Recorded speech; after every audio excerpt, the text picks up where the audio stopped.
Hello, hello. I'm Mehdi Hassan in Washington, D.C. And I am Prem Tucker in Detroit, Michigan.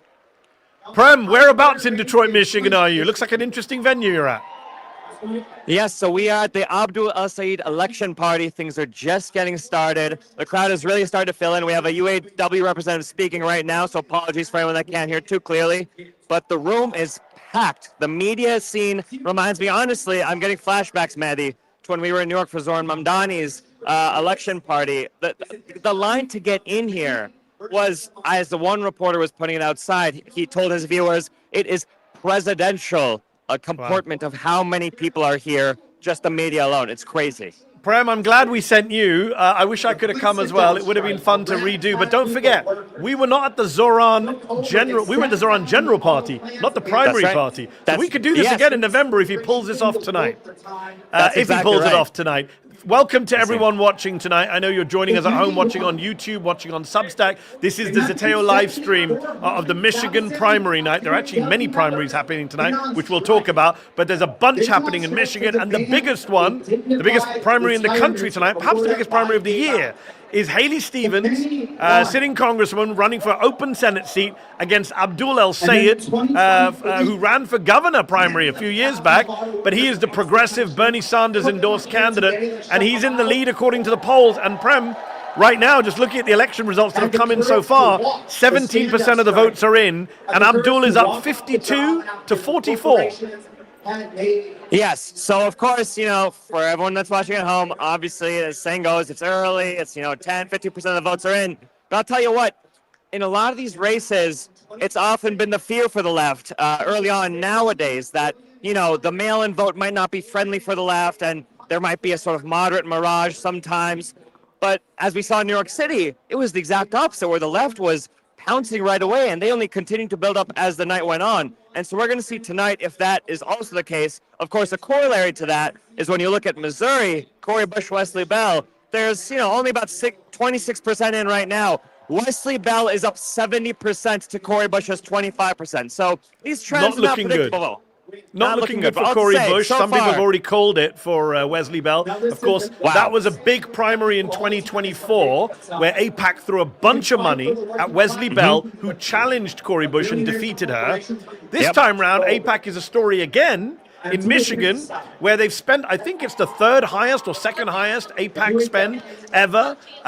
They are spending crazy amount, much more than they spent against Bell and even Bowman. They're spending something like $30 million, the United Democracy Party, the AIPAC PAC. And if you take all of the PAC money from outside the state, from crypto, from AI, all of the dark money for Haley Stevens, something like $60 million spent on this race for Haley Stevens. It's truly bananas. I mean, what's been very fascinating to watch, especially being here, is there's been a lot of folks who have expressed to me this kind of almost classic, almost to the level of a presidential election fatigue of the amount of flyers that are just stuffed down their doors.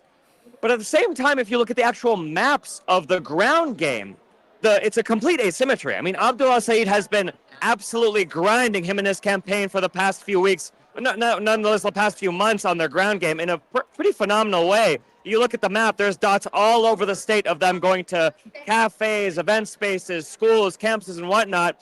Whereas the Stevens campaign, both in terms of the public-facing aspect and also the media-facing aspect, has been relatively more quiet. They've been relying so much more on just the TV ads, the mailers. It's pretty remarkable. And I think this will be the final, ultimate test case to see, is there ever too much money? And is there ever diminishing returns?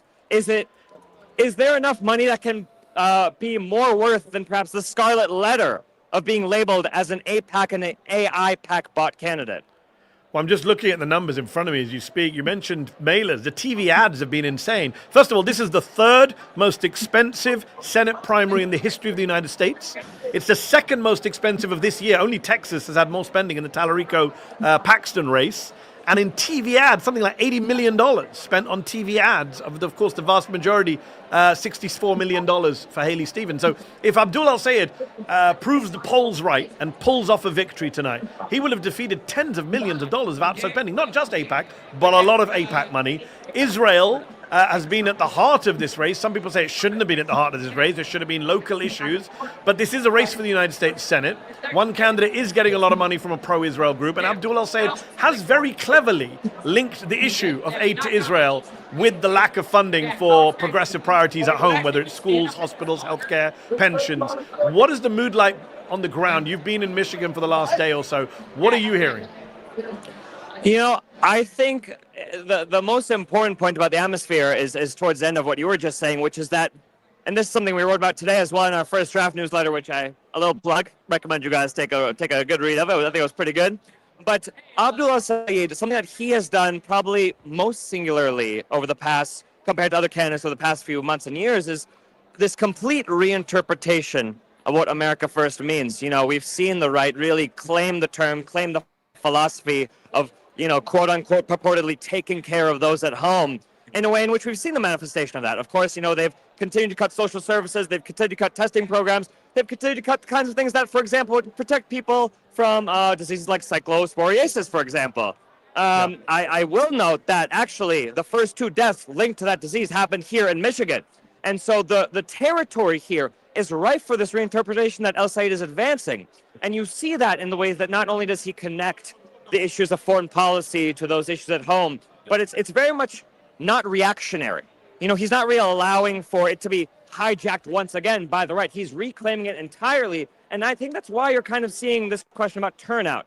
Oftentimes, especially in the races, for instance, in New York, the question of turnout often was devolved into, oh, you know, they're turning out a lot of young people or out-of-towners or DSAers or what have you, you know, this othering kind of mechanism. That wasn't necessarily true by the data. But here, I think that's especially not true. I think what he's doing is turning out voters that conceivably could have been either firm Stevens voters, asynchronous voters, even perhaps conservative voters. I think that's really what's going on here. It's not just a matter of turning out sort of quiet Democratic voters or young voters. It's actually expanding who could consider themselves to be a Democratic voter. And of course, we haven't just heard about Democratic voters. We've heard about Democratic socialists. I see over your shoulder, there's Chris Robb, who won the congressional primary in Pennsylvania recently, is a proud socialist. Abdul El-Sayed has gone out of his way to say he's not a socialist. He's not a member of the DSA, the Democratic Socialists of America. See if you can grab Chris there, Prem, over your left shoulder. Let's see. Maybe he wants to chat to you while we're there. Yeah, let's go to Prem and Chris Robb. Rep Chris Robb. How you doing? I'm doing great.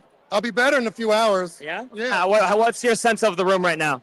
I mean, this room is electric. But I got to say, as wonderful it is, it feels very similar to the night when Melat Kiros beat a 30-year incumbent, and she's just 29. It felt very similar on May 19th when I beat the political establishment by 15 points. It's the same vibe. It's the same message. It's the same ethic. And I think that's the lesson we're going to learn, that even in a swing state like Michigan, that people, even in rural districts, will connect with this message that's about bold, substantive, and compassionate. And I think that's going to send shockwaves to the corporate duopoly.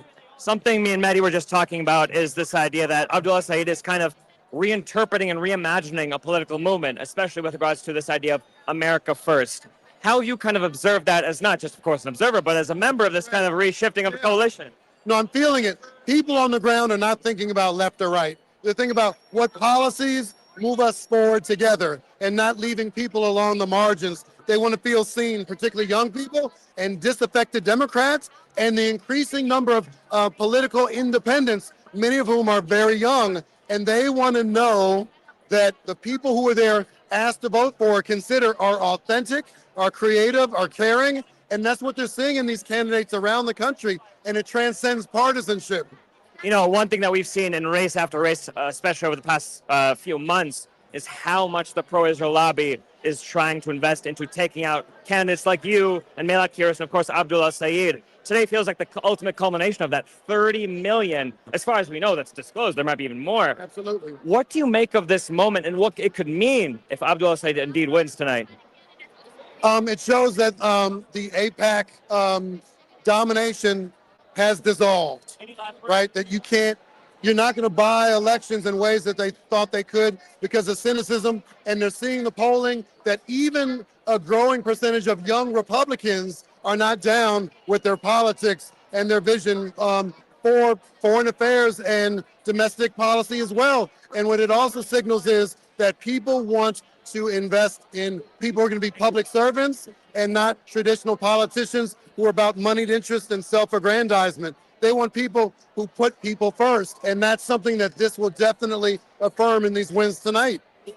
When you go to Congress this fall, what do you make of the House leadership situation? Of course, you know, there seems to be this coalition where you can maybe get some leverage on things. Are you going to try to leverage on certain demands? Are you going to support Hakeem Jeffries as leader? What do you make of that? Well, I think what's important to understand is when we take back the House, we will determine who will hold the gavel. But what matters most is how whomever holds that gavel will lead in the interests of all people. And that includes those of us who elected ultra progressives into office. So this is not what's best for me or one single seat or district. This is what's best for all of us, inclusive of all those people who we brought to the polls who did not support traditional establishment politics. And we want to make sure that we are heard, not as individuals, but as a group of folks coming with a very different agenda that, you know, requires some respect. And sitting down and figuring out how we can work together is really the first step. Of course, you're in the House, but is there anyone in the Senate that you would consider to be a strong replacement for Chuck Schumer as leader? Oh, my goodness. I mean, there's Chris Van Hollen. You know, there's Elizabeth Warren. There's Bernie Sanders. There's any number of folks. We're going to have, I mean, he'll just be new. But, I mean, there is a bench, and there are folks who I think are more committed to speaking truth to power and prioritizing the type of substantive policies that are bringing people out who normally have felt disenfranchised. And finally, just to close out, we've seen so much of this movement that you're a part of being built off of these particular instances of contradiction, the Epstein files, the Israel's genocide in Gaza, this massive expression of corporate greed. What is your message to both the Democratic and the Republican establishment as you enter Congress? Well, I have no message for the Republican establishment. I'm not really paying attention to them, not really invested in any of their strategies or distractions. But to my fellow Democrats, please learn the lessons from tonight and from all these victories of folks who are deemed unelectable, non-viable. Learn that we are the ones who are going to be able to expand the electorate and bring a level of enthusiasm that we desperately need to win these swing states, to make sure that the next president of the United States will not just be a Democrat, but be someone who appreciates and respects a larger populace and our priorities. And that's something that cannot be ignored, because this movement will only grow and strengthen. Rab, holding it down for Philly, live from Detroit. Thank you so much. Got it. All right now. Thank you. Prem, fascinating there from Chris Rabb, who's heading to Congress in a safe seat in Pennsylvania. He won his primary, and he's going to win a safe seat. He's virtually guaranteed a seat in Congress as a socialist member of Congress. Meanwhile, in Michigan, at the 7th Congressional District, we're seeing Will Lawrence, co-founder of the Sunrise Movement, member of the Democratic Social America, is pulling pretty clear from Bridget Brink, a former U.S. ambassador to Ukraine, the establishment Democratic candidate. Looks like he's going to win that seat and take on the Republican Tom Barrett in the general. Let's see. Big night for the left, but not everywhere. We've already pointed out Cori Bush. Full disclosure, she was a Zeteo contributor for a short period while out of Congress. She tried to return to Congress in Missouri. It looks like she's been beaten pretty badly tonight. So it's not happening everywhere, but it's happening in a lot of places. Who better to ask now, Prem? I'm going to take a break from you, and I'm going to go talk to a guest we have with us, someone who's already been in Congress as a lefty, as a squad member for several years. I believe we have Congresswoman Ilhan Omar from the great state of Minnesota joining us right now. We can ask her what she makes of all of this. Congresswoman, welcome to Zeteo's live stream. So good to be with you, Mehdi. How was Michigan when you hit the campaign trail a couple of days ago with Abdul El-Sayed, who you endorsed? Oh, it was incredible. The energy was so enormous. There was so much hope and optimism about the kind of politics we could all believe in, one that invests in people, one that really sees and hears the concerns of voters. So you endorsed Abdul El-Sayed. Now, that might sound obvious. You're a lefty, he's a lefty. But just make the case to people at home who are wondering, why? Why not the sitting Congresswoman, Haley Stevens, who sits with you in Congress, who's an experienced politician, won her seat very easily a while back? Why'd you pick Abdul over your fellow Congresswoman, Haley? Yeah, I mean, I know Haley very well. There is that famous recording where she says Israel comes to her in her In her dreams. dreams, yeah. And I know that America and Michigan come to Abdul in his dreams.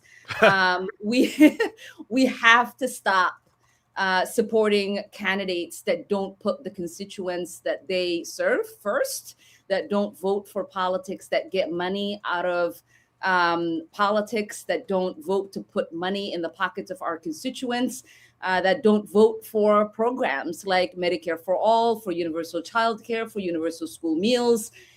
Abdul was, not just somebody I knew, but the obvious candidate for me to support. The Senate needs more people that have integrity, that have courage, that are going to be real fighters for their constituents. And I knew that Abdul was going to be that one, and my colleague Haley was not. So a lot of people in the center of your party, or so-called center, I don't really recognize them as centrist, but that's the phrase that's used for people on the right of your party. They have said, look, why has this race been taken over by Israel? Why is Israel dominating all of these primary races? We should be focused on kitchen table issues, affordability crisis, gas prices, healthcare. Why is Abdul El-Sayed? Why are the Democratic Party leftists just constantly talking about Israel? What do you say to them? Well, it's been the center of American politics. It's not because we put it in the center. There is a huge lobbying effort to force members of Congress, whether you're in the House or the Senate, to take a side, to support funding, military funding that will go to Israel. There is no other such lobby that exists for any other foreign nation. I know that people like to bring up Egypt, which is one of the other highest recipient of military foreign aid in the United States Congress, but they don't have a lobbying force that is showing up in your office, that is threatening to unseat you if you do not take a vote for them to have our money. There is not a lobbying group that is raising and dumping, $60 million, $70 million into a race to pick their preferred candidate. There is no lobby that is telling you that you hate and want death for Egyptians if you do not vote to send billions of dollars to Egypt. And so it is obvious why this is a conversation that is happening, not just on the politics of the left, but the politics across the United States. People understand when you have a guaranteed $3.5 billion, and every year there is some sort of supplemental that they come up with that they have to add to that. People understand, we are told we don't have enough money to feed our children. We are told we don't have enough money to make sure parents have the resources they need to send their kids to childcare. We don't have enough money to retrofit our schools to make it, beautiful and welcoming for their education. We don't have enough money for you not to go bankrupt when you get sick. But somehow we have enough money for this foreign nation that has nothing to do with us, and we don't get anything out of it. It is disingenuous when people say, well, it's just 3.5 billion, which is a tiny percentage of the annual budget, which it is. But they ignore the fact, as you say, the tens of billions of dollars in special appropriations and supplementals. And since October the 7th, there was 17 billion here, 20 billion there. A lot of money goes there. And also the wars that we fight on behalf of Israel. For example, the Iran war is costing us 30, 40, 50, 60 billion dollars.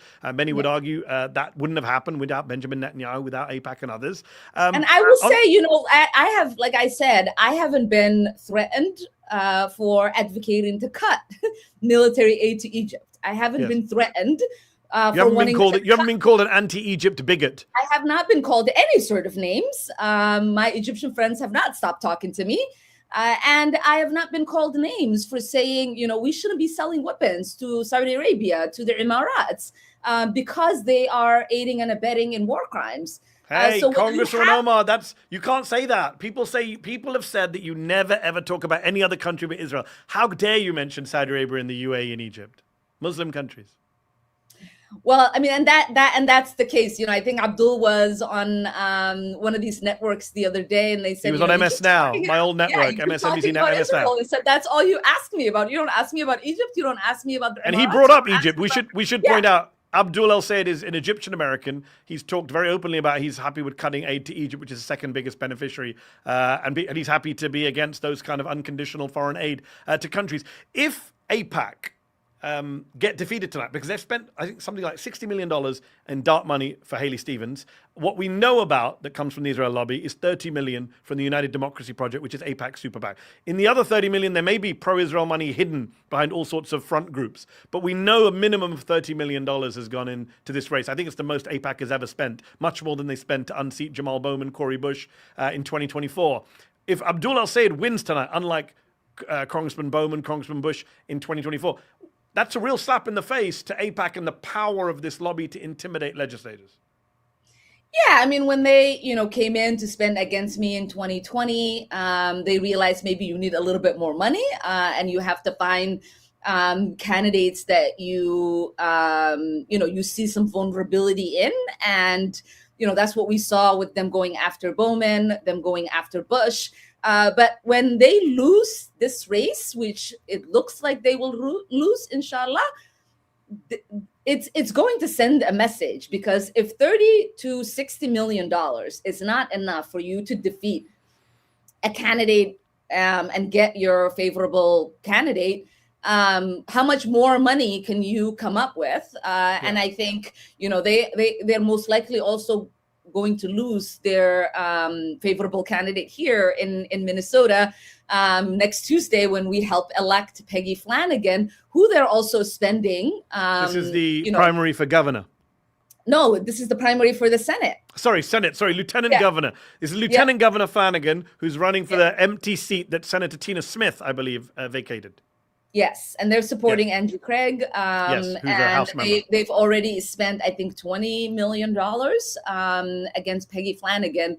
And so it's going to be, I think it's just going to send a huge message that, one, you shouldn't be afraid of them. Two, we can take them on regardless of how much we are being outspent. And three, that the American people are really ready to have an honest conversation about what it means to get money out of our politics. Although we should also note, Prem and I just discussed this a moment ago, it's not working everywhere in terms of standing up to AIPAC. Cory Bush, your fellow former congresswoman, former colleague in the House, former fellow squad member, looks to have lost her race tonight. She's pretty far behind in the numbers I saw, to Wesley Bell, who defeated her with AIPAC support in 2024. Why do you think it's not happening universally? I mean, I don't know what the dynamics were in Cory's race this time around. I think the last time she lost, there was just a different kind of sentiment. There still needed to be a lot more education about, the shell companies that AIPAC uses to hide the money that they are flooding into these congressional races, whether it's House races or Senate races. So I wasn't paying close attention to this particular race of hers. I love Cory, obviously was wishing her well and would have loved to have her back with us. But there's always a different dynamic. And I think when you are a candidate that is facing this kind of onslaught, you have to oftentimes do the real hard work of educating your voters, the real hard work of getting out there and getting the information to people. And you also have to have enough resources in order for you to get that information. What we have seen with whether it is Mamdani, with me, with Abdul, if you have enough resources to be able to fight back and get that information out to people, then you are successful in defeating AIPAC and their cronies. There is also, I saw Liz Smith, who was former advisor to Pete Buttigieg, former advisor to Mallory. I actually don't know her, but yes. But she's a very prominent Democratic Party strategist. She was advising Mallory McMorrow, I believe, on her campaign before Mallory McMorrow pulled out. It was a three-way race in Michigan, as you know. She was on MS Now today, and she said something, it's really interesting to come from someone like her who's not from the left of the party. And she said, this is down to the geniuses of AIPAC, she said sarcastically. They messed up this race with all their spending and turning Israel into this wedge issue. She also criticized the geniuses at the DSCC, the Democratic Senate Campaign Committee. There's been reporting that Kirsten Gillibrand, who runs that committee, the Democratic senator from New York, who famously accused Zoran Mamdani of fighting for global jihad, still never apologized publicly. She apparently was even calling Mallory McMorrow a socialist, and her and Schumer, they botched their campaign for Haley Stevens. How much do you think the Democratic Party establishment messed this up by putting all of their resources, time, energy behind this deeply flawed candidate who dreams about Israel? Yeah, I mean, the systems that exist within the Democratic Party should never put their thumb on a Dem primary. If there's an endorsement process that makes sense, like we have here in Minnesota, with people earning the DFL endorsements and subsequently getting the support of the party in that way. But when that is not the case, I think it is wise for them to stay out of it. Now, political consultants, and I suppose that's who you said this woman is, oftentimes, think that they know every single state, they know every single race. And often the loud mouths that you see on, the pundits that you see on these TV shows or on Twitter, they don't seem to have a track record of winning a congressional race. They don't have a track record of winning presidential races. And what they forget is that there are different moments, and there are different candidates that meet the moment. Abdul was the kind of candidate we needed to meet this particular moment. And I think it was really important for these people to, just take couple of seats and watch it play out, because there's a lot to be learned about the kind of campaign that Mamdani ran and the kind of campaign Abdul was running, and the way that they were just anecdotes to their opponents. They were anecdotes to the moment that we were in and the politics that brought us here. And it was really important for them to give, I think, a neutral analysis of what the voters were asking for and what the voters were experiencing. What do you say to people who say, look, yes, you won these primaries, but you know what? Tea Party candidates won primaries in 2010 and then lost in the general. In 2018, 2020, in other races, Republican candidates, crazy Republican MAGA candidates, lost winnable races in Georgia, for example, where Trump backed weirdos in the past. Their argument is, well, this is the left-wing version of the Tea Party. This is the left-wing version of MAGA. Sure, you'll win the primaries, but when you go into the general, the Republicans are going to love going up against these leftists. Tom Barrett in Michigan's 7th Congressional District, the Republican, is going to love the fact that he's up against Will Lawrence, they say, who's leading in that primary right now, DSA member, Sunrise Movement co-founder. Mike Rogers, who's the Republican candidate in Michigan for the Senate. He wants to face Abdul El-Sayed, not Haley Stevens. It's easier for them to run against left-wing candidates. What's your response to that argument?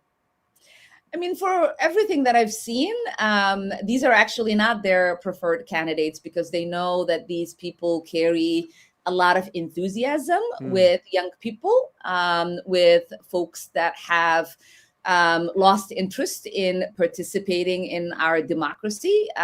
When I was both in Michigan and Wisconsin, I met young people, and I say young, but not too young, but younger than me, who said, I voted in 2016, I voted in 2020, and that they were Bernie voters, and they haven't voted in any other election, but they were coming out to vote for Abdul or Francesca Hong because, they saw something special in these candidates. And I think that is what we need to pay attention. I know that a lot of people talk about fringe candidates. A lot of people like to compare the new energy that is in the Democratic Party that has existed since 2018 to the Tea Party. But I will say, I was in North Dakota in 2010, and the Republicans cleaned house, and Democrats have not been able to win any, much back. In North Dakota. I was a volunteer for the Democrats when Earl Pomeroy lost. It was a really sad night. But when I was at the doors, I could see people saying the party left me.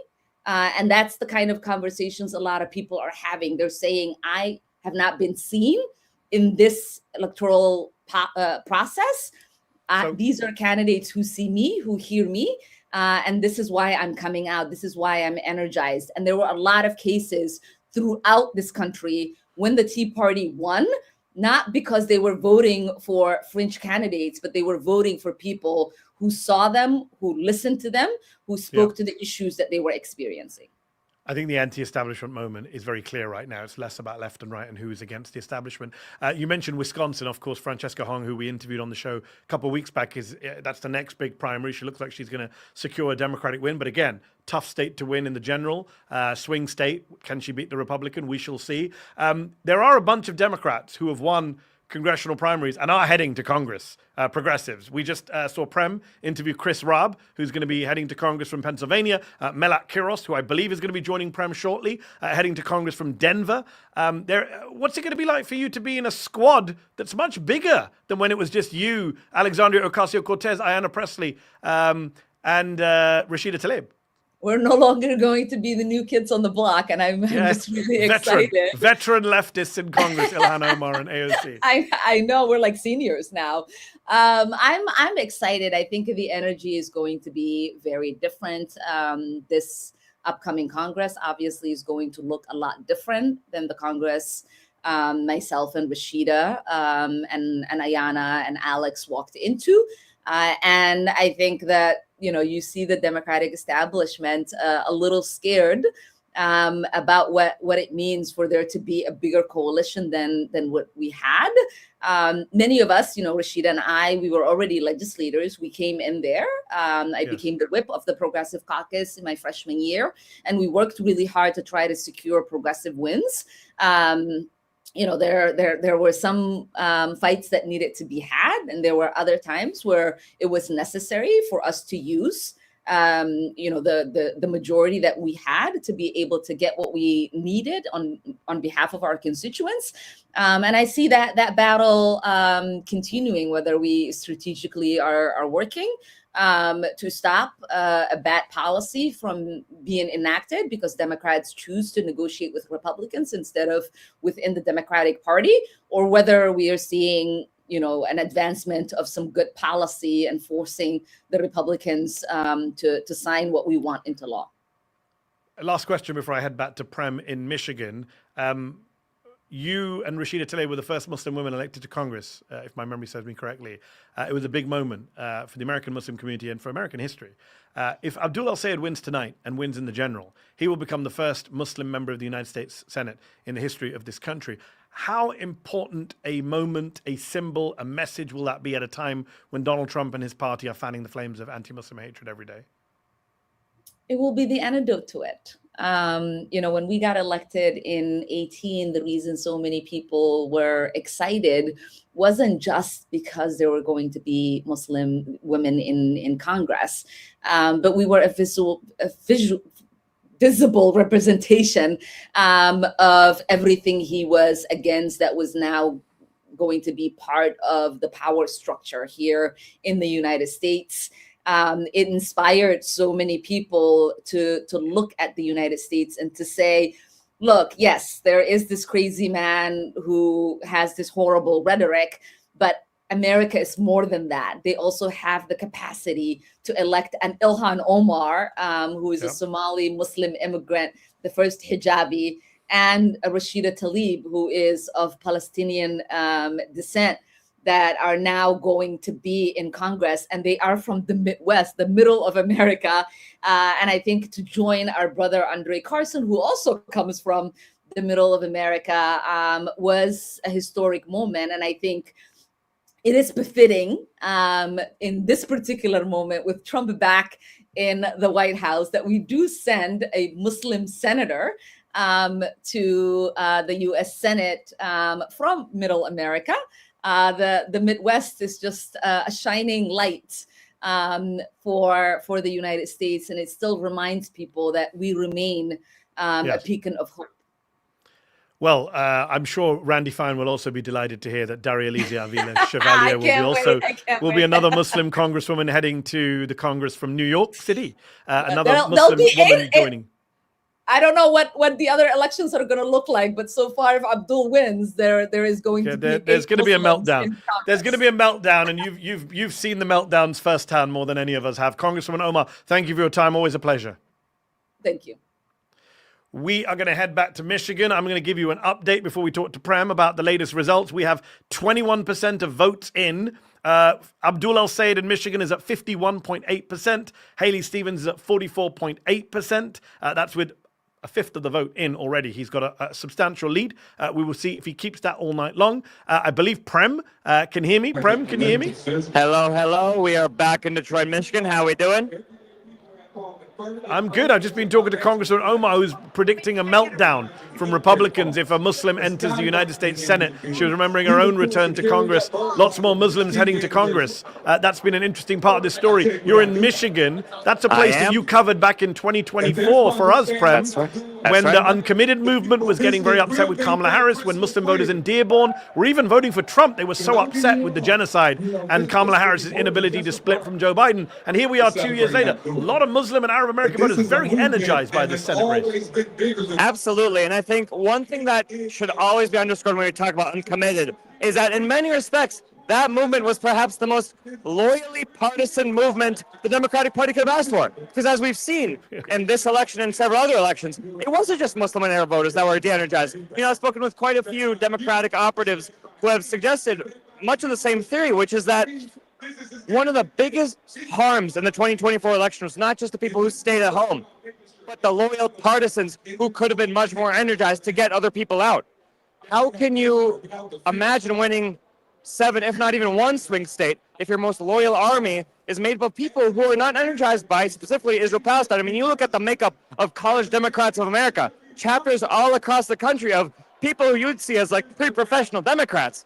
All of them are pretty fed up with this foreign policy situation. And so there is that premise I always want to bring up, that uncommitted in many respects was a favorite of the party that they just said no to. But today, we see the fruition of a politician who not only reached out to voters of all stripes and all colors, but especially those who are most specifically disenchanted in 2024 for good reason. Their family members were being murdered.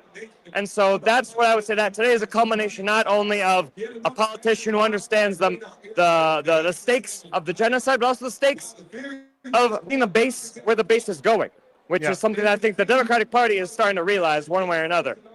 Prem, I believe you have a guest for us there at the count. I do have a guest, Abdul El-Sayed. I'm gonna hand it over to you. Yes, indeed. So we are here, like I said, it is about, 9:38 now. We're deep in election night now. And I'm joined by Margaret DeRoos. We were joking off camera. It's Margaret DeRoos, like DeRoosta. Margaret DeRoos of the Institute of Middle Eastern Understanding Policy Project, and PALPAC, a new PAC on the scene, which is maybe serving as a foil against the very well-known AIPAC. Margaret, how are you tonight? I'm doing well tonight, Prem. Glad to be with you, and I'm ready to see Abdul take it home. And so I understand your organization, IMU Policy Project, had a particular investment in this race, along with PALPAC, of course. Tell me about that. Why did you guys get involved, and what did that involved race look like? Yeah, absolutely. So we were proud to direct $400,000 into the race to support Abdul in his candidacy. We know that we cannot match as an organization the outrageous sums of money that AIPAC is spending. But we also know that Abdul is a once-in-a-generation candidate, and he's the candidate that this moment demands. And so we were proud to put that money in. I think his win will show undeniably that support for Palestinian rights is an asset, especially among Democratic voters, and supporting Israel today is a big risk at the polls. You were just hitting on one particular element of this conversation, which is that, for many people, it was refreshing that there was someone else that was getting in the ring to kind of counter the pro-Israel lobby's influence on American politics. At the same time, as also note, it's actually quite statistically small relative to the millions that of course, 30 million just in this race. How did you kind of think about that before you got involved in this way, before this apparatus got involved of putting money in? How did you decide it was worth it at all? Yeah, we know that, as Abdul says, right, we hear the many will defeat the money every day. And we know that today AIPAC has a deeply unpopular agenda. There's unconditional support for Israel is a 90-10 issue among Democrats today, right? Continuing to send weapons nearly 3 years into a live stream genocide is about as popular among Democrat voters as denying women their reproductive rights, denying climate change. I mean, these are issues that no serious Democratic candidate would support today. Unconditional support for Israel has become that. And so we know that we don't need to match their spending. We just need to spend enough to be able to get our much more popular message out. And we believe we've done that. One thing that's been interesting to watch, especially the past year and a half, I would say, is the way in which different members of the space, different organizations, different candidates try to reinterpret what America first means. Of course, Abdul El-Sayed is a pinnacle example of this and how he's trying to do it and perhaps succeed doing so. The Institute of Middle Eastern Understanding Policy Project, PALPAC, of course, the American Parodies PAC, there are all these other groups that are also in different ways participating in that conversation, while also still having it hand in hand with, of course, understanding the Middle East more thoroughly. What has that sort of been like for you and your peers as a project? Yeah, it's, this has been a significant time and a time of great change, right? It's been a difficult time. Many of us have families back home, right? I'm Palestinian, I'm Lebanese. We're watching in real time places we love, people we love be bombed, right? Cities reduced to rubble. At the same time, we're seeing the way the American public are also viewing those same images and for the first time really shifting in their opinions and really demanding that their government that represent the values that they claim to represent, right? And stop supporting those policies. So for us, seeing America first mean putting the needs of American people first, right? Not America first in the way that Donald Trump means it, right? That's not what we mean. But we mean really putting American families at the center of our policies. And I think it's clear that what voters want. They want their tax money spent here at home on clean water, on new schools, on roads, on healthcare, and not sending bombs and bullets to a foreign country while it commits genocide. What lessons do you think, not only the Abdul El-Sayed campaign, but also its peers, for example, with Will Lawrence in Michigan 7, as well as Donovan McKinney, Michigan 13, what do you think they're kind of teaching other Democratic parties and other sort of candidacies across the country? Yeah, I think they're showing that the party establishment is relying on an outdated notion of what electability means. And that being electable today is being a candidate who speaks across the political spectrum in the way that Will and Donovan and Abdul do to the needs of American families. I think we'll see if Abdul is successful tonight, and it's looking like he will be, that he will show in November that he has the kind of platform that can energize the Democratic base, pull in independent voters, and even attract some Republicans who are increasingly jaded by Donald Trump's unbridled support for Israel, going to the extent of allowing Israel to pull us into another disastrous and deeply unpopular war in the Middle East. Finally, I'm curious, there's 100-odd members of what's called the Congressional Progressive Caucus within Congress. This is a group of 100-odd members who identify themselves as progressive, who ostensibly choose to organize with each other, support bills with each other. That often isn't the case. I mean, especially with regards to issues related to the Middle East, Israel, Iran, Lebanon, Palestine. You see maybe the same 20, 30, 40 members joining hands, but 60 members who call themselves progressive kind of missing in action. What do you think this potential possibility here, I mean, if El-Sayed wins, if Donovan McKinney wins, if Will Lawrence wins, what kind of message do you think this could send to the other 50, 60, 70 Democrats who call themselves progressive, but maybe not are always there when it counts on issues related to the Middle East? I think it will send a loud and clear message that the days of progressive accept Palestine are over, and that to truly call yourself a progressive today, you have to stand against genocide, against apartheid, and for freedom and equal rights for all people, no matter what religion or ethnicity they are. Margaret Deuce from Detroit, thank you so much. Appreciate it. Again, IMEU Policy Project and PALPAC, thank you so much. Thanks, Prem. Good to be with you. Have a good night. Prem, fascinating interview there with a group that's trying to push back against all the AIPAC spending. I'm looking at a tweet from Teddy Schliefer of the New York Times, who says final numbers in on Stevens versus El-Sayed, money numbers. 6 outside groups spent $62 million for Stevens, giving her a 9-to-1 spending advantage over Abdul El-Sayed. Half of that spend, $32 million, came from AIPAC, Super PAC. They spent more than any single group in a federal Democratic primary this cycle. This is the group that some people told us we were exaggerating to say they had influence, that they're just another group. They're just like the Wall Street, or just like Big Pharma, or just like everyone else. No, they've spent more than any other single group their pack. It's been very interesting to watch because we've grown familiar, I'm sure a lot of our viewers have, with this insistence over and over again by much of the mainstream media, by much of the center-right media, that when a candidate speaks out on the fact that there is one particular group representing one government, that calling that out and noting that that is happening is anti-Semitic. We've seen the particular culmination with that in this race because of what you just said, Mehdi, which is that this is an unbelievable amount of money spent on a Democratic primary in one Midwestern state. And that members of these factions of the media continued nonetheless to suggest that Abdul El-Sayed had something to say about Jewish Americans broadly, as Haley Stevens even suggested in a late night tweet. Yes. I think that, more than anything else, made people think, well, that's just, regardless of my views on each candidate, that is just perhaps one of the most supreme forms of gaslighting you could possibly do, no less when you think of the rest of the context that we are in, which is, for example, that there's been 2.5 years of live stream genocide, that Israel has, part and parcel with the U.S., launched an incredibly devastating, stupid war on Iran, devastating violence in Lebanon. Israel, as we reported on today, I recommend people check out Zeteo.com, have yet another American teenager in detention right now.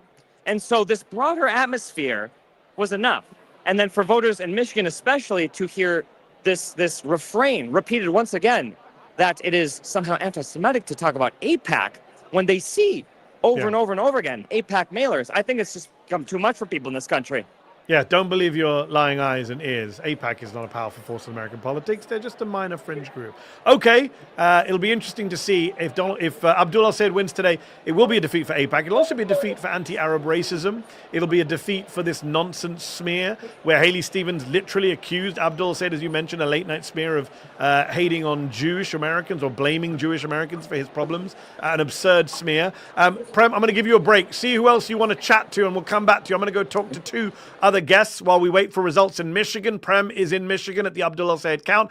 I'm in Washington, D.C., and now I'm going to be joined by two guests, one remote from D.C., one remote from Wisconsin. We've got John Nichols, executive editor at The Nation magazine, author of the book, I love the title of this book. Author of the book, It's Okay to be Angry About Capitalism. Yes, it is. And Wajahat Ali is also with us from the Left Hook Substack newsletter, Zeteo contributor. Good to see you both tonight on what could be a historic night. John, what are you feeling about the results coming out of Michigan, what you're seeing so far? Well, it already is a historic night. Look, anytime you're beating a 4, 5, 6, 7 to 1 ratio on money, or holding your own against it. It's 9 to 1 right now. Yeah. Right. Well, and we don't know where, I've watched campaigns for so long. You have no idea where it finally all settles out. But there's simply no question. I mean, money decided that it wanted to stop a candidate. This candidate is now very likely to win. No matter what the final result is, this is amazing. It's a huge message. So what's coming out of Michigan is a big deal. And the El-Sayed race is, of course, the premier race, the one we're talking about. But we should also be conscious of what's happening in these congressional races in Michigan, and frankly, in several other places around the country. We're at the first stages. Michigan is Eastern time zone. We've got races running across the country that are going to give us a lot of information about where our politics is going. And if I can just, I know we'll come back to Michigan in a deeper way, but let me just tell you, we've had two major democracy wins tonight that are incredibly significant. In Missouri, voters rejected a strategy to take away the ability of Missourians to put issues on the ballot. In that very gerrymandered, very, politically, very red state, this is huge democracy stuff. And the voters rejected that. That means they're going to have the ability to put union protections, wage increases, reproductive rights on the ballot. And I'll note that they have won on all those issues when they have done so. And in Kansas, there was an effort to get rid of the Supreme Court as it's currently organized and to create a situation where the Supreme Court would become almost entirely partisan. It was a big Republican initiative. They called it the most important initiative of the year for Republicans in this country. And it looks, we're early stages, but it looks like Kansans are going to overwhelmingly reject that. Thank you, John, for giving us some good news already on the night. We like pro-democratic wins, small d democratic wins. Waj, in terms of the big D Democratic Party, you were participating, I believe, in a campaign, online campaign event at the weekend for Abdul El-Sayed with Mark Ruffalo and others.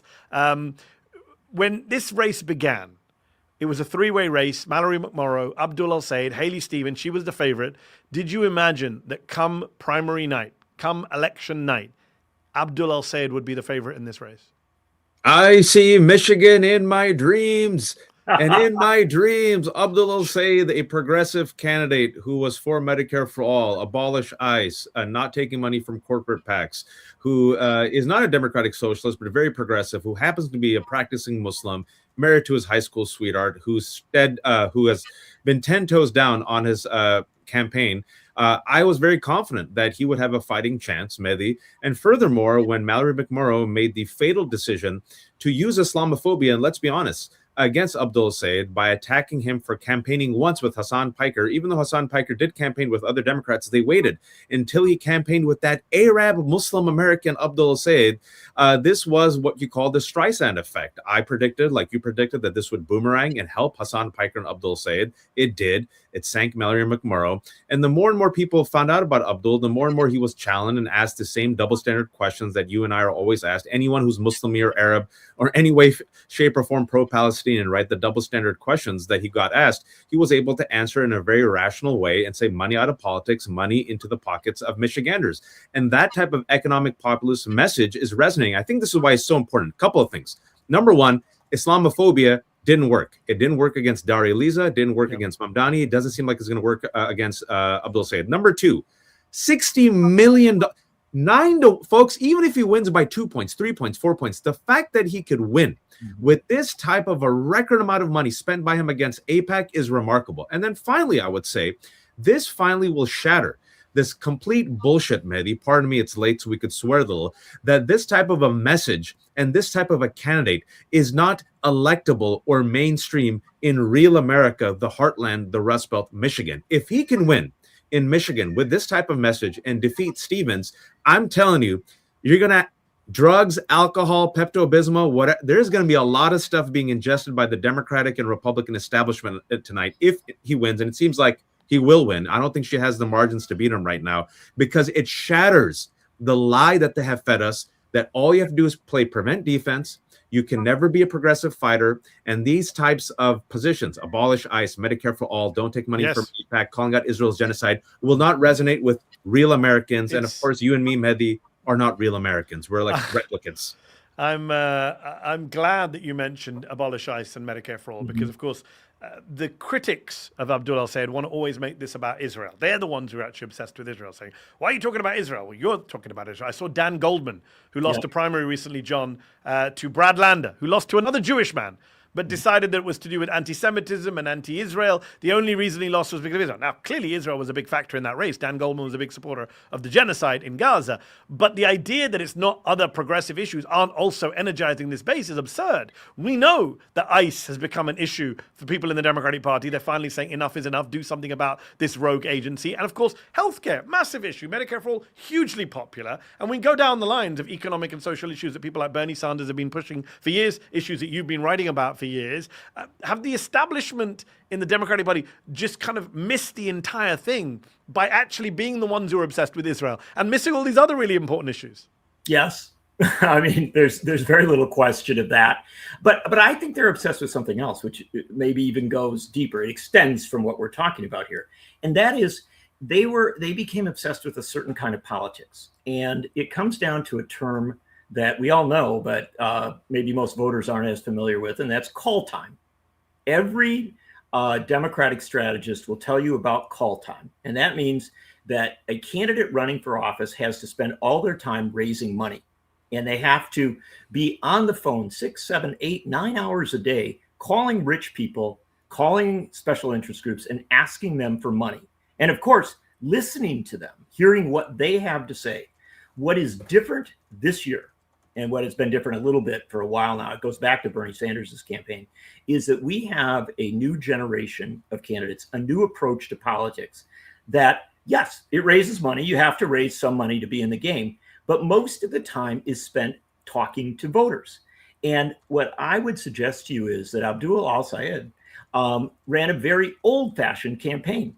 Yes, he's very good on social media and things of that nature. But the fact of the matter is, this is a candidate who went out energetically to every county in Michigan, that went out to small towns. Some of his first endorsements were from school board members and county commission members in outstate Michigan, and he went out and listened to them.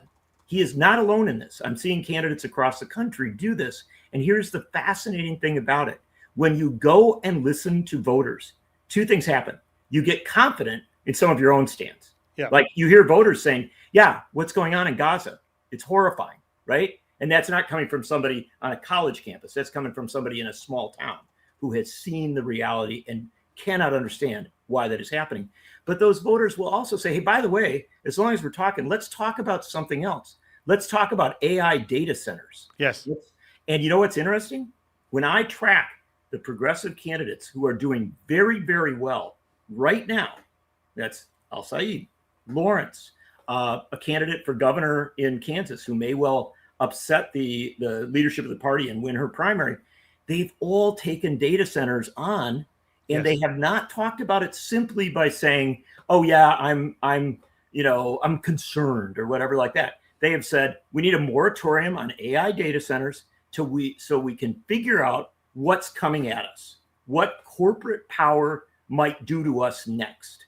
And what I want to emphasize to you is that when people see candidates for office who come and listen to them and then take those issues back up into our politics courageously, unapologetically, they develop a loyalty and a passion that goes beyond big money, right? It gets you around it.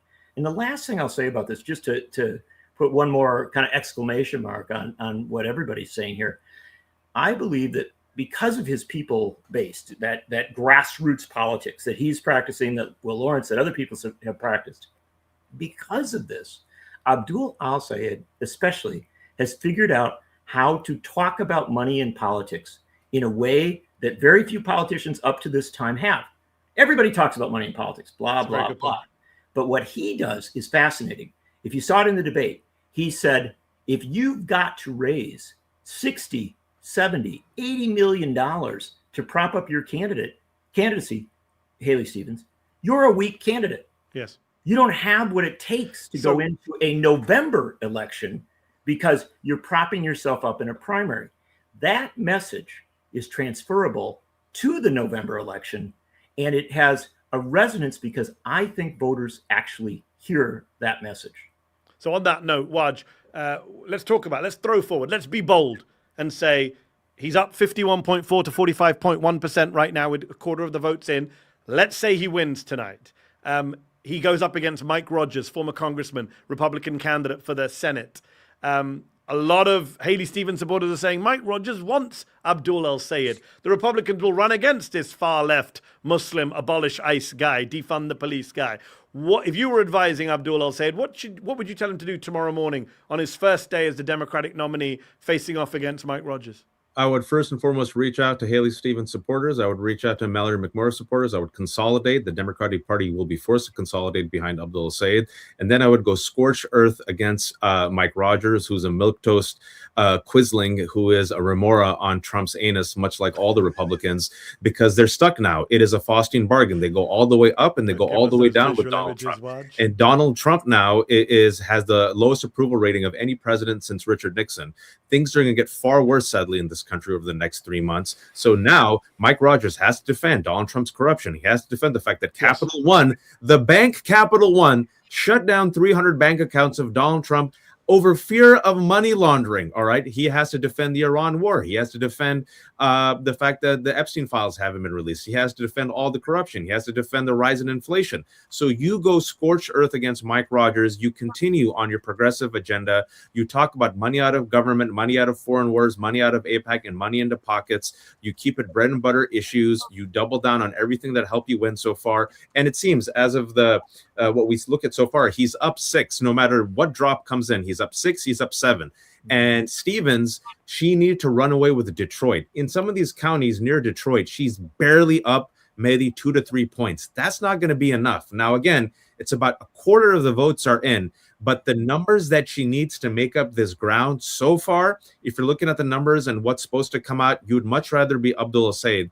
And even if he wins by 6 points or 5 points, the fact, again, that he could beat her despite being outspent nearly 10 to 1, and not just 10 to 1, you had the entire Democratic establishment literally rolling up Haley Stevens' sleeves. You had Clyburn and Whitmer rolling up the sleeves, and you had that Democrat earlier today, vote blue no matter who. I'm forgetting her name, Hillary, who said, I don't know if I'm going to support Abdul So El-Sayed. I was going to ask you that, and you beat me to it, Waj. This whole vote blue no matter who seems to only apply to leftists when it's a centrist candidate. When it's Zoran Mamdani, it's like, well, we could give Andrew Cuomo a chance. When it's Abdul El-Sayed, people are already saying, not sure I can support him because he's anti-American. He hangs out with Hassan Piker. Any excuse not to vote for the candidate when it's a leftist. The hypocrisy is pretty glaring, is it not, Waj? Yeah, vote blue no matter who, except if it's a progressive who's against the oligarchy, billionaires, and Israel's genocide. But this hypocrisy has been revealed. It's not popular. And then when James Carville, the crypt keeper, came out over the weekend and said, it's going to be either me or Hassan Piker in the Democratic Party. If Hassan Piker is part of the party, I'm out. To which I say, happy retirement, James Carville. Go back to your crypt. Thank you so much for your service. Bill Maher, go smoke some weed in your little basement and drink alcohol and go after prostitutes. Well done. Thank you for your service. We don't need you anymore. And I think these people are exposing themselves because they're hypocrites, right? Because listen, Mehdi, you and I, we said we weren't fans of Hillary, right? But we're like, you got to defeat Trump. Lesser of two evils, right? Or Joe Biden in 2020, right? I said Kamala Harris in 2024. Vote blue no matter who, even though I wasn't really ecstatic about it. But now you're saying if Donald Trump is an existential threat to this country, which you keep saying, but you're saying you won't support Abdul El-Sayed or Francesca Hong or Mamdani and vote blue no matter who, then you are hypocrites and you are more aligned with corporate interest and Israel than you are with helping the suffering of the average people. You revealed yourself. Goodbye. Happy retirement. I should point out, because we're a small media company, we have lawyers, but I don't know if Bill Maher chases prostitutes. I'm sure he would say he doesn't. Allegedly. I'm going to throw that in there. John, let me ask you this. John, you are the author. I mentioned one book you wrote. You wrote another book called The S Word, A Short History of an American Tradition, Socialism. And my next question is for you. Before we wrap up, you are in Wisconsin, correct me if I'm wrong? Yes. And you have Francesca Hong, another lefty, a Democratic socialist, running for governor. She's about to win, it looks like, the Democratic gubernatorial primary there. She seems to be running away with it if you look at the polls right now. Again, Republicans are crowing that this will be great for them. They'll much prefer to go against a socialist who said abolish the police and abolish the Senate and blah, blah, blah, things she's tweeted in the past. You're in Wisconsin. What do you make of the Francesca Hong energy and campaign? Well, I can tell you something that is very similar to what I just said about Abdul El-Sayed. And that is that, like so many of these new candidates and kind of new generation candidates, what Francesca Hong has done is actually run an old-fashioned campaign. She announced her candidacy the better part of a year ago, and she got in a car. And she spent more time on the road than you can imagine, going to very small towns, going to coffee shops, before dawn and after sunset, out there across the state. And everybody's like, well, how did she do this? How has she built up this candidacy without, all the money, without all the endorsements, with much of the establishment of her own party criticizing her and attacking her? Even now, and I will emphasize, this is still an ongoing primary, and there is a real fight there. And how can she do it? Well, part of it is hard work, literally going out and meeting with people and engaging with them. And that does two things. Number one, it explains democratic socialism without having to give a lecture, right? There's a person standing in front of you and they're saying, I worry about, you getting healthcare. I worry about your life being affordable. I worry about data centers. And suddenly you're like, wow, this person doesn't seem so scary. In fact, they seem like they're listening to me and they're engaged. But I will throw one other thing into the mix. If you're going to attack democratic socialism, Wisconsin's not the place to do it. Wisconsin is the home of sewer socialism. In the 20th century, 3 of the mayors of Milwaukee, our biggest city, from 1910 to the early 1960s, were socialists. and they were very, very good at governing. The fact of the matter is that Wisconsin, I wouldn't call Wisconsin a socialist state. And that's not what I'm saying. But it is a state that is familiar with democratic socialism and progressivism in practice. Yes. And one of the things that I think Francesca Hong has done, which is really interesting, is, as an example, in her speech to the Democratic State Convention, everybody else was doing their standard talk. She got up and she went back through Wisconsin history. And she said, we've elected progressives. Wisconsin was the state that elected Robert M. La Follette, the great progressive campaigner. We elected an African-American woman to statewide office in the 1970s, Vel Phillips. We elected Gaylord Nelson, who took on the corporations and really established Earth Day. She's calling Wisconsinites back to consider their own history while offering a forward-looking campaign. That is smart politics. And she benefits from Zoran Mamdani showing us what democratic socialism, municipal socialism can look like, pothole-filling socialism can look like. Waj, last word to you. Abdul El-Sayed has gone out of his way to say, well, I'm not a socialist, he says. I'm not part of the DSA. But he's a Muslim. He is a proud Muslim. You're a proud Muslim. I just spoke to Ilhan Omar a moment ago. What do you think the Islamophobes in Congress, and there are a lot of them these days, from Randy Fine to Andy Ogles to Tommy Tuberville in the Senate, what do you think Tommy Tuberville will be saying if he crosses Abdul El-Sayed in the Senate corridor come January 2027? He better learn how to say Assalamu alaikum, and hopefully Abdul El-Sayed can give him a halal sandwich and lorta so that he can finally wash his ass. One day, Waj, you and I will be able to have a political discussion where you don't talk about washing asses. John Nichols, Wajahat Ali, thank you both for your commentary and your insights tonight. Thank you for staying up with us and for Zeteo. Thank you all for watching at home. We're going to head back to Michigan now, where Prem Tucker is on the ground at the Abdul El-Sayed party/counts results waiting event.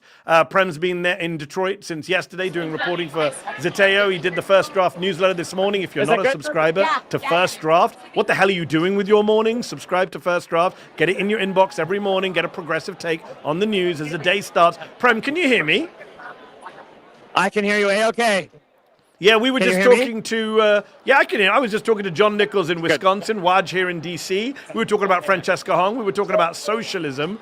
You mentioned in your newsletter this morning that there's this traveling squad now. You spoke to Chris Robb earlier, who's heading to Congress from Pennsylvania. There's a sense that now the lefties are not just heading to Congress, they're backing each other up. They're on the road, winning a race and then going off and helping someone else win a race. It is. I didn't fully appreciate how unique this was until I was at one of these events yesterday, these canvas events, where a lot of the candidates and organizers were meeting up to get fired up to go knock on doors. And there's Melat Kiros, Chris Rabb, Adam Hamawi, supporting Donovan McKinney, all in support, of course, of Abdul El-Sayed, and Rashida Tlaib, I should say, as well. And what struck me is that, years and years ago, about 2018, I suppose, when we had the initial squad, it was this huge breakthrough moment, for specifically, powerful, interesting women all across the country representing this outsider politics. And then, there's blips here and there. And they, of course, were working as a contingent within Congress. What I think we're seeing now is something so unique, which is that there's this movement that after each successive win, they just keep notching people up and getting them on the circus truck and then just going across the country all together. In this way that feels very organic because, of course, many of these people did not know each other, particularly beforehand. They were not necessarily political mainstays. I think just the way in which they've seen each other and their humanity and their interest in the collective humanity and building that into something that represents that is very remarkable. It truly is. And we have a lot of fans in the back as well, as you can see. Yeah, I see. We got lots of fans in Michigan. You mentioned Donovan McKinney. He is the DSA member, Michigan State Rep, proud Democratic Socialist who is running against Sri Tanada, incumbent congressman in Michigan's 13th district. He's up right now with only 7% of the vote in. He's at 59% compared to Sri Tanada's 40%. I don't recognize the two guys waving like crazy behind you, but I do recognize Adam Green from the Progressive Campaign Change Committee. Adam Green, I'm going to hand it over to chat to Adam. Hello, Adam. Can't hear a damn thing. All right, thank you, Mehdi. So we are here with Adam Green of the PCCC. Can you tell the folks at home what the PCCC is? Sure. The Progressive Change Campaign Committee, boldprogressives.org, is an economic populist organization. We do half elections, and then we have a shop of people called P Street, not K Street, the People's Lobbyists, who lobby on Capitol Hill for progressive priorities. That's pretty good. That's pretty good. Of course, the PCCC, perhaps in some level of contrast to the well-beloved DCCC of the party establishment. But Adam, how are you feeling tonight? Well, I mean, over the past few weeks, what have you been feeling? Has it been anxiety? Has it been optimism? Has it been all the above? What have you been thinking about with regards to tonight here in Michigan? Tonight is an important landmark moment for a theory of the case. And that theory of the case goes that bold, shake up the system economic fighters can win anywhere, including swing states. And proving that case has been denied to us over and over again as the establishment tries to snuff out our candidates in primaries. And Abdul had the reputation and the fortitude to get through this thing despite over $60 million being thrown at him.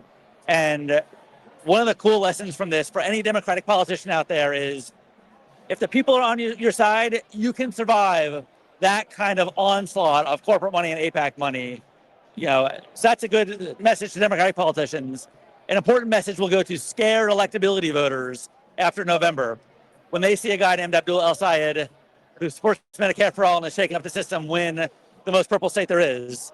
And as they're deciding who they can justify supporting for president, they no longer have to have a division between head and heart. They no longer have to think, if I'm inspired, people in the heartland won't be inspired, because Abdul and hopefully Troy Jackson in Maine and Dan Osborne in Nebraska will prove the case that we can win anywhere. And so you think this has potentially presidential implications for 2028? Oh, absolutely. I think it's the top implication. I'm not saying Abdul's going to run for president. What I'm saying is, you know, Bernie supporters and Warren supporters in 2020 constantly ran to this thing that we were Warren people, where people were like, oh, I love Elizabeth Warren, I love Bernie. If I could wave a magic wand, I'd put them in the White House. But I can't vote for them because I can't win. Well-meaning people watching too much MSNBC, getting scared by the establishment talking to them. And we need to do something to shake up their conventional wisdom. My goal is to have Jake Tapper's jaw drop to the floor on election night, because so many amazing people won in swing states, where the only question is, how did they do it? And the answer is, shake up the system, outsiders, not insiders, and economic populism, challenging corporate power. That's the 1-2 punch.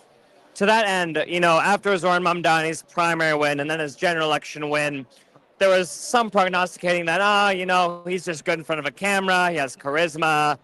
That's what really did it. And you could have a moderate that has a lot of charisma too, and they would do just as well. What do you think, we'll see, and you know, the election is not called yet, it's still early.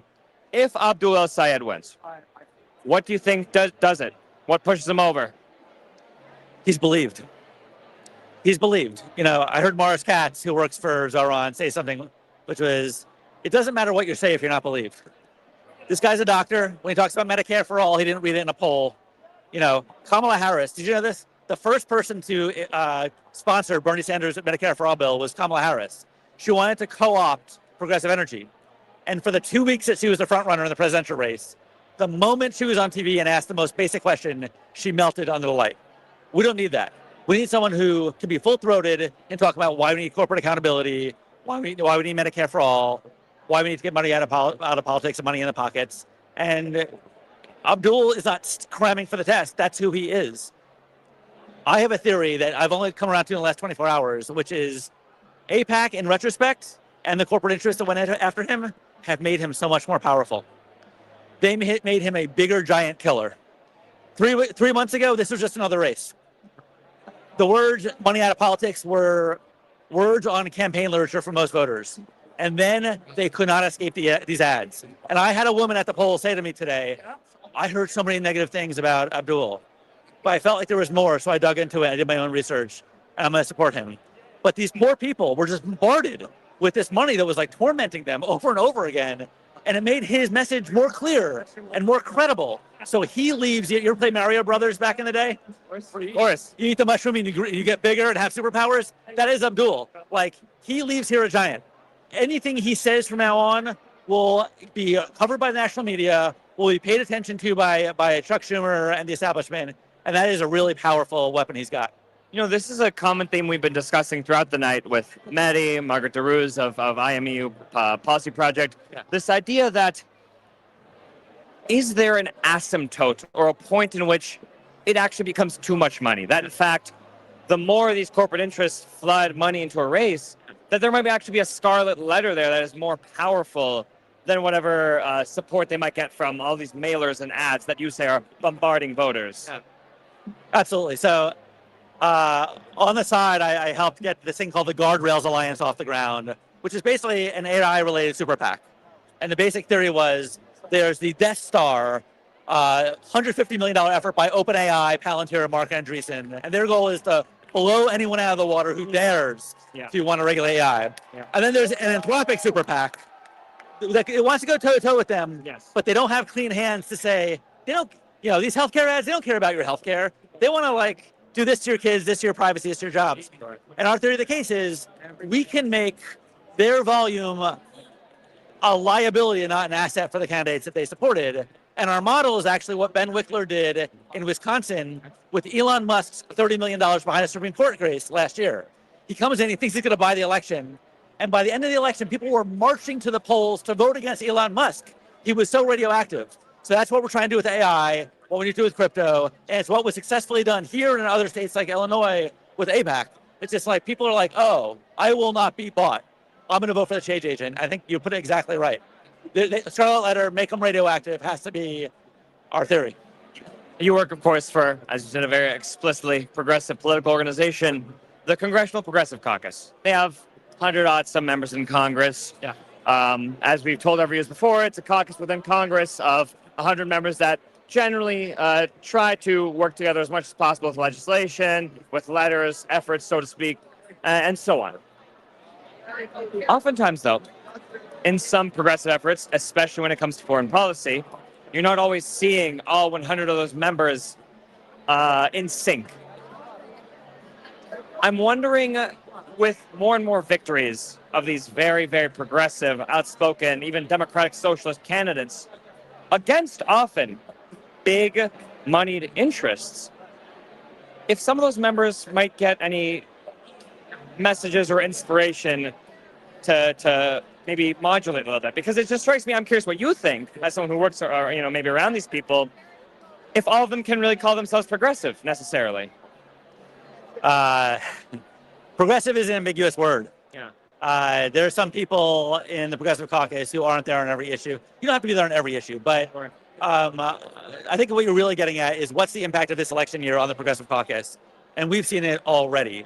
I was there on election night when Analia won a huge upset victory, Bernie Sanders, former political director for Congress in New Jersey, my home state, defeating AIPAC. That was the first AIPAC, defeat this cycle. And people were like, wait, are they just committing political malpractice? They really messed up in that race. Right. Or was that a fluke? Sure. And then they went on to lose in Illinois. And then they went on to lose it with Chris Rabb in Pennsylvania. And then they went 0 for 3 in New York. And now we're here. And then, Malak Hiros. And what we saw with the Israel vote recently, with the money for offensive weapons, it's almost unheard of a couple months ago that 100 members of Congress would be voting for that proposition. And it's entirely attributable to the fact that they're looking at these primaries being like, oh, my power has to come from the people, not the potential negative attack ads against me. This is that on steroids. Abdul coming up against $6 million and winning anyway in the state of Michigan is that on steroids. And what we're really talking about is culture shift. A culture of weakness, a culture of being scared of your own shadow, even wanting to do the right thing, but not wanting to stick your head up, not wanting to be the mole that gets whacked. He was the mole that got whacked, and he's the winner tonight. And that sends a signal that, you know what? You better redo your calculus and side with the people when push comes to shove. Yeah. Final question for you. Michigan Senator Alyssa Slotkin the other day, she went to Twitter to offer her theory of the case, as she called it. And she emphasized that what can work on the coast can't always work in Michigan or Ohio or Iowa. What do you make of that common refrain right now as we stand here in Michigan, perhaps on the brink of Abdul El-Sayed winning his primary and Donovan McKinney winning his primary and William Lawrence winning his primary? Alyssa Slotkin is an intelligent person. And I often feel bad for her that whatever conventionalism is in her head is just so off. Early in the Trump administration, she belittled AOC and Bernie for doing the oligarchy tour, being like, I don't have time to protest. I'm writing bills. It's like people don't know what the word oligarchy means. Right. He was just so out of touch. Like she had no responsibility to be in touch with the people and instead be in a back room writing a bill that's never going to pass. And it's like, this is another example. You know, my definition of a big tent, which I would grant, we need a big tent, is people who are directionally aligned with local reputations and fighting on local issues for different versions of corporate accountability and unrigging the system. So if there's a lot of older people in New Hampshire and you want to talk about big pharma and bringing down the cost of drugs, great. And if you are campaigning in Nevada, where there were disproportionate foreclosures during the housing crisis, sure, talk about the big banks. And if you're in a state with a lot of data centers being proposed and you want to talk about AI, cool. That's my version of what she was saying. But they're all directionally aligned. You're picking fights with powerful interests. And sure, when the people campaigning on housing issues have an AI bill in front of them, they should vote the right way. But it doesn't have to be their point of emphasis if that's not like, you know, on the tip of the tongues of every voter back home. Right. But the idea of, oh, coastal elites have no, it's like, no, Abdul is going to prove the concept. And, you know, again, I hope for better for Alyssa Slotkin. I think she is such a better politician than Haley Stevens. I want to hold out hope that she can see some of the error of her ways. It'll probably be several years. And Abdul winning is certainly a big path for her to realize, you know, similar to what we saw before with members of Congress being impacted by the primaries. I think she will be impacted by what Abdul is proving right in her own backyard. Well, we'll see. I mean, you know, as we say, there's still some votes to count. But in the meantime, Adam Green, thank you so much from the PCCC. Appreciate your time. Yes. Appreciate, Zeteo. You guys are such an important part of the infrastructure. And I do invite your viewers to go to boldprogressives.org and join our activism for the remaining months of this election. All right. Thank you, Adam. Live from Detroit. Thank you so much. Appreciate you. Thank you very much, Adam Green. Prem. That guy is so keen. You got to ask him who he is. I know. Who is he? I know. Who is he? Let's get him on. Let's get him on. Who is he? You want to talk? Let's talk. What's going on? How you feel tonight? Tell us your name. Feeling amazing. Amir Al-Jamali. Okay, and why are you here? We're here to support Abdul. Is he listening? Yeah. He can hear you. We're here to support Abdul. I'm a big fan of Mehdi Hassan. Okay. I love you, Mehdi. Yeah, look at that. Thumbs up. Yes, sir. I'm here to support Abdul. I'm here to support the movement that's changing the Democratic Party. I feel like there's been big strides in the last few years, especially after the Gaza, October 7th. But I'm here to do my part. We've been knocking doors. We've been at the polls, greeting people, and everybody's here to just do their part. What's it been like knocking on doors? It's been a mixed reactions. I feel like a lot of people are kind of fed up. A lot of people have been coming to the door. They've been getting the calls. They've been, bombarded with texts from all types. I feel like there's a lot of what do they call that when Trump, he flood the zone. There's a lot of flooding going on.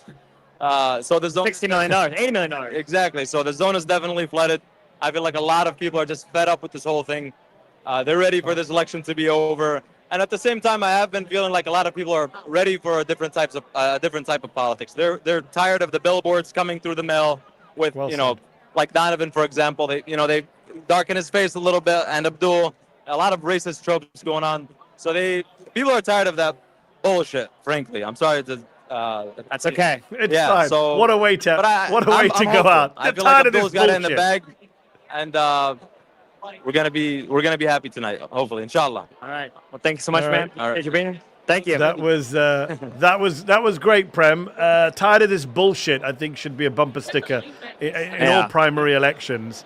I find it fascinating that so many people are so worked up about the mailers, the money, the racism, all of that is coming into this race. It's interesting.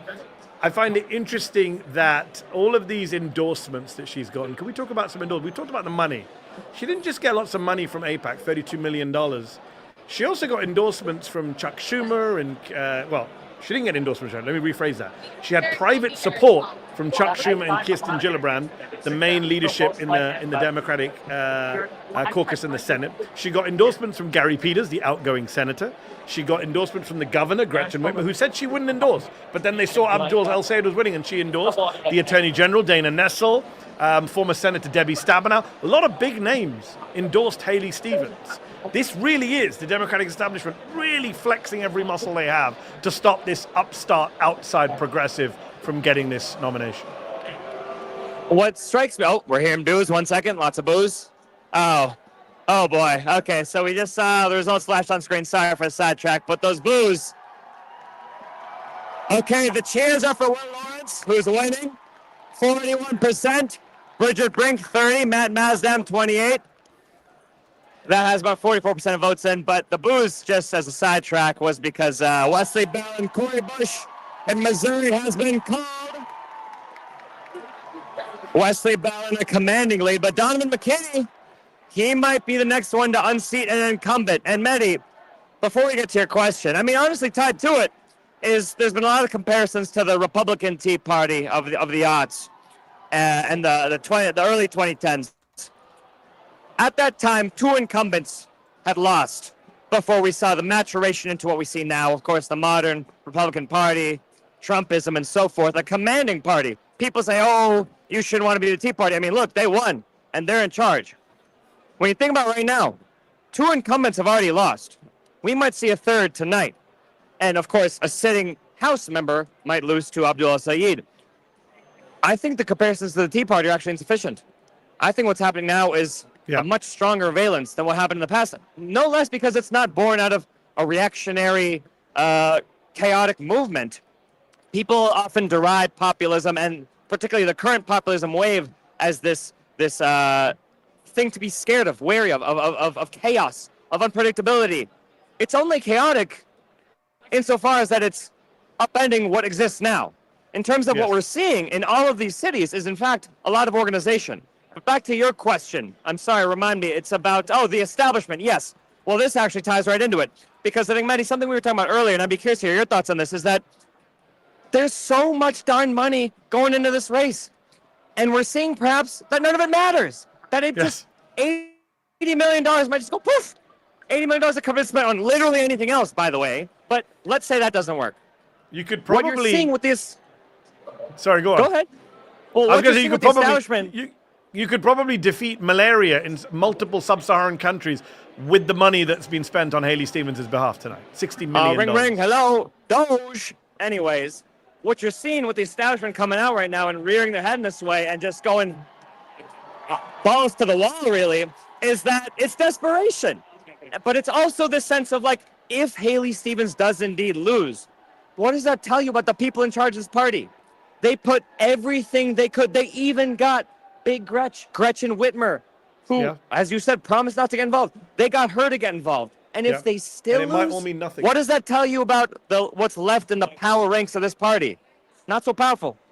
It means that the rules of politics don't work anymore on the Democratic side, just as they haven't worked on the Republican side for a long, long time. We got a big Gretsch reference in there. I'm very glad you got that in there. Let me ask you this, though. Okay, let's actually talk about 2 people you just mentioned. Will Lawrence.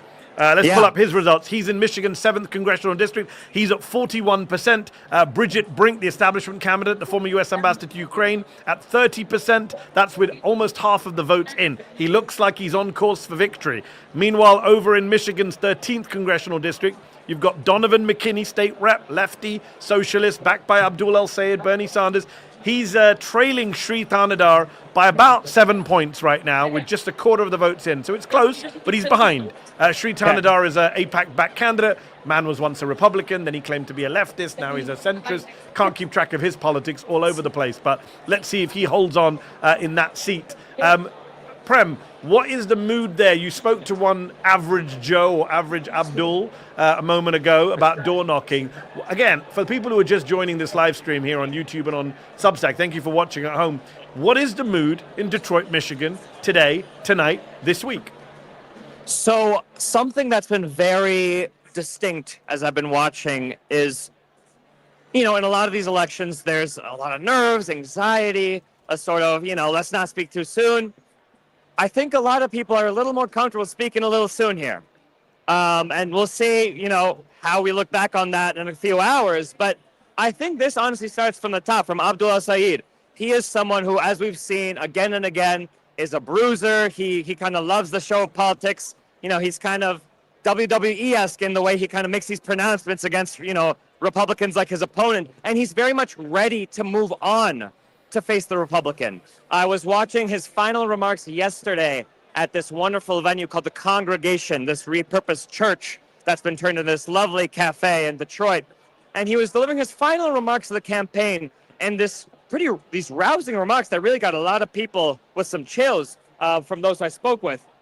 But what was notable to me is that he was just approaching, just walking right up to the feeling that this felt like a victory speech. And so, again, we'll see whether that was too soon or not. But tonight, everyone I speak with, the bare minimum is cautious optimism. But the ceiling there is kind of just looking ahead to the general election. Again, we'll judge whether that was the right attitude or not. But it seems like there is this sense, not just overconfidence, but this trust in the movement, this trust in what these people are seeing as they're knocking on doors, what they're seeing at these, as we talked about earlier, this multitude of El-Sayed events all across the country in a way that, again, Haley Stevens' ground game just has not been proportional at all to that. We should point out, we only have a third of the votes in so far. 100%. The latest results, 33% of the votes in. Abdul El-Sayed at 49.7%. Haley Stevens at 46.7%. There's only 3 percentage points between them. It is still a close race. Now, we can factor in, it's not that close when given the money she spent, she should be ahead.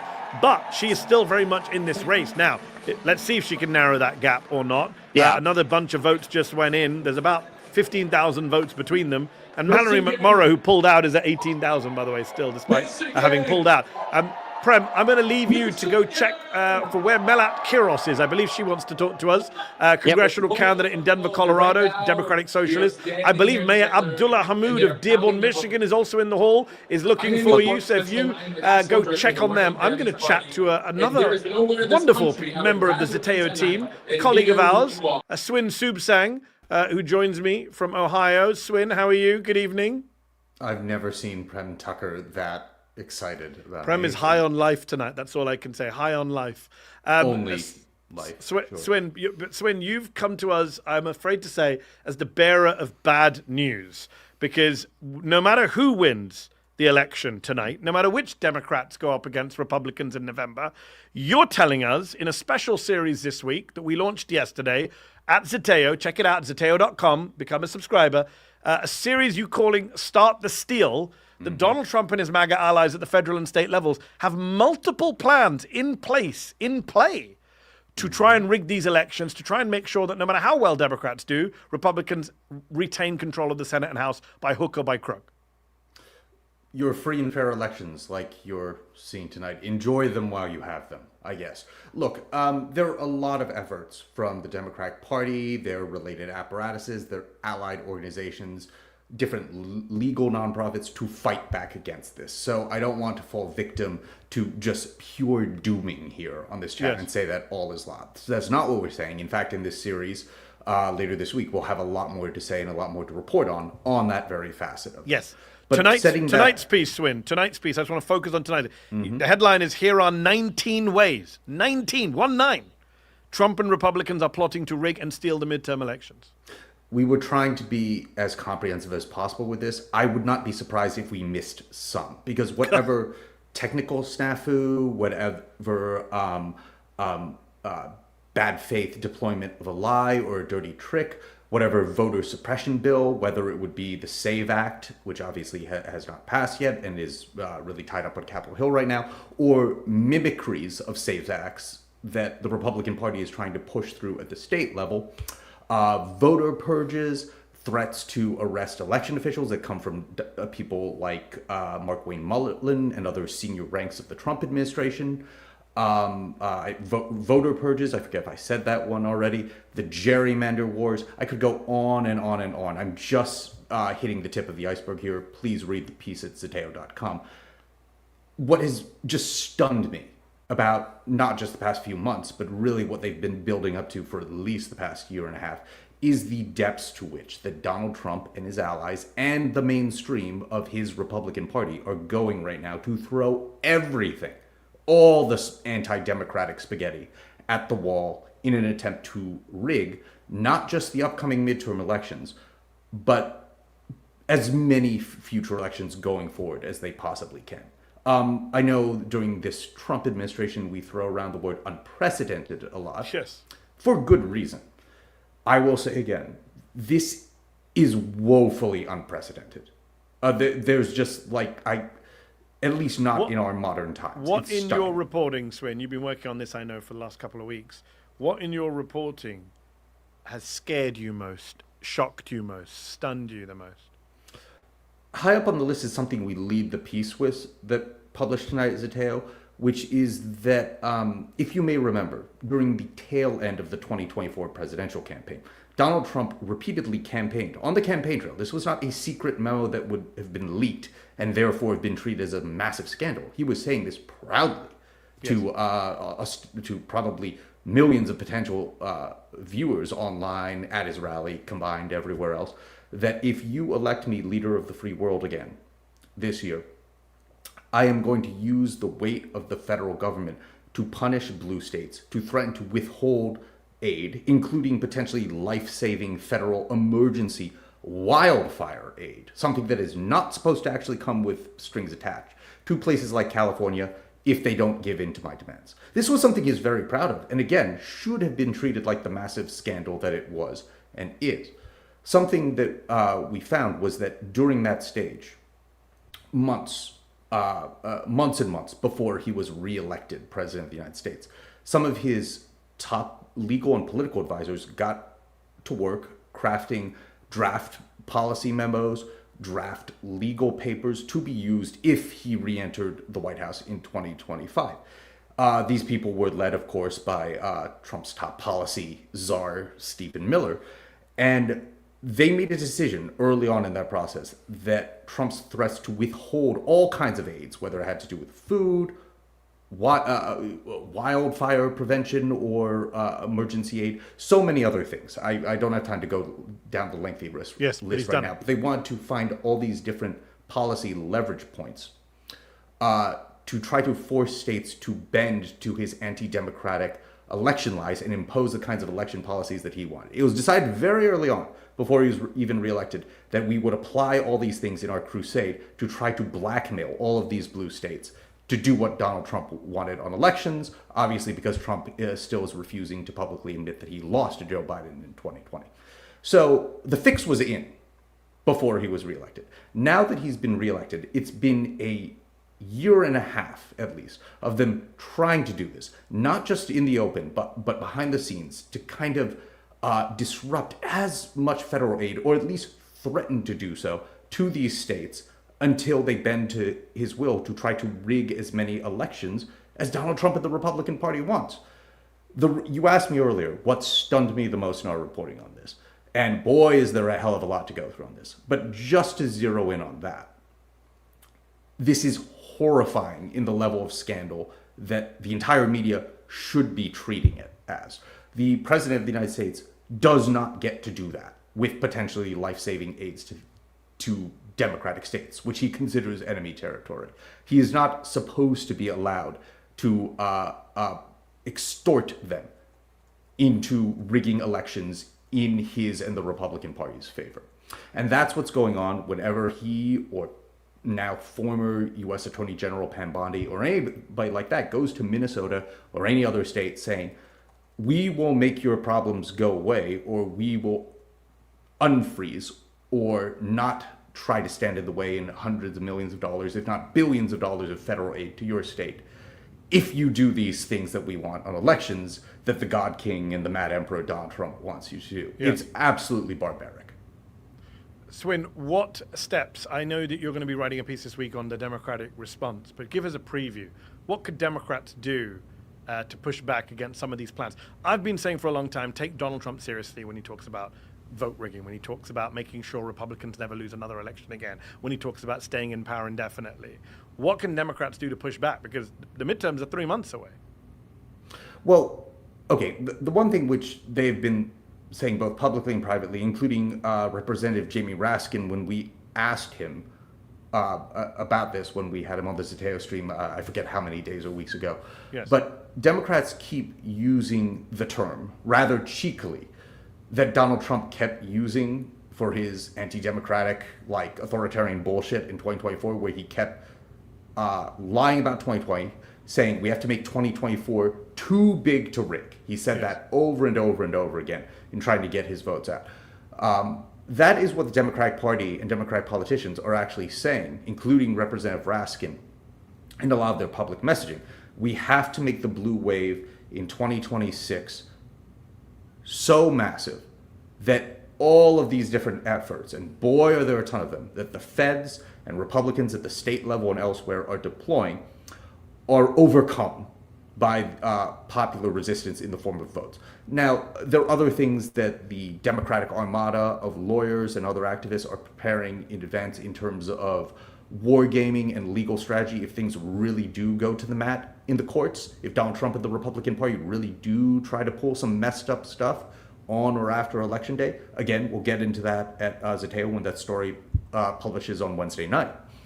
But I think first and foremost, that really is where the Democratic Party is putting most of its eggs into that basket, into the we need to make it too big to rig thing. Now, the reason I bring that up is because the issue with that is that could very well work.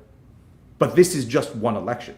What the Democratic Party, what many of them do understand, but I think a lot of them haven't completely grappled with because it's ahead of just the next fundraising cycle, is that Donald Trump isn't going to be on the political field for that much longer.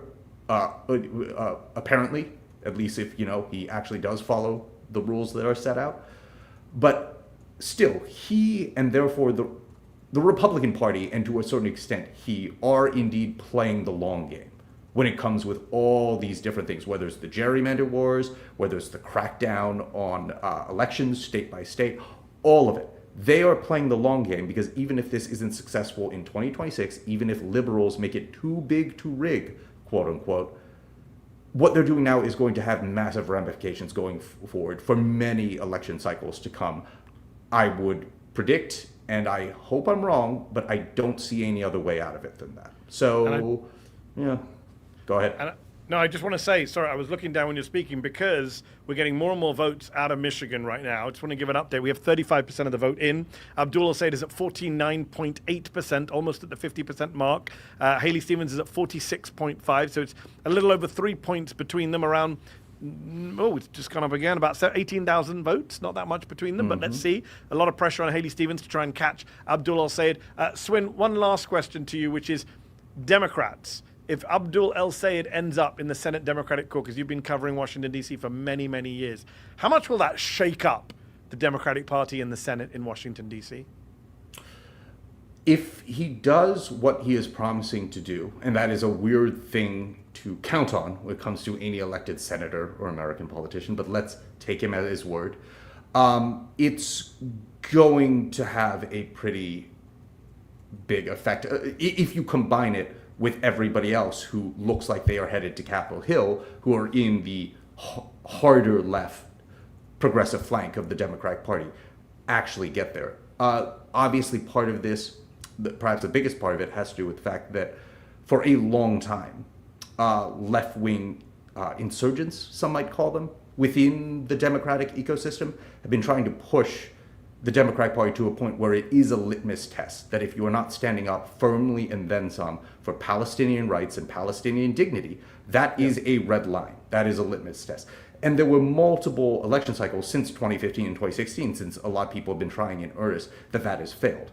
It seems that with the move of public opinion and the way that the Democratic Party is headed right now, in part fueled by how massively Trumpy the Israeli mainstream politics have gotten, that is out the window. So that is going to have a big breaking effect in terms of a lot of the brains that occupy Capitol Hill, because much of the leadership of the Democratic Party, when it comes to people like Chuck Schumer, are not willing to substantively grapple with that new reality. So on that issue alone, I think it's going to have a massive effect. And on other points, we will see, not just on the issue of Israel, it goes way beyond that. But there is an open question about how long and how hard the old guard, so to speak, of the Democratic Party is going to hold on. You and Prem were talking earlier about comparing this to the Tea Party.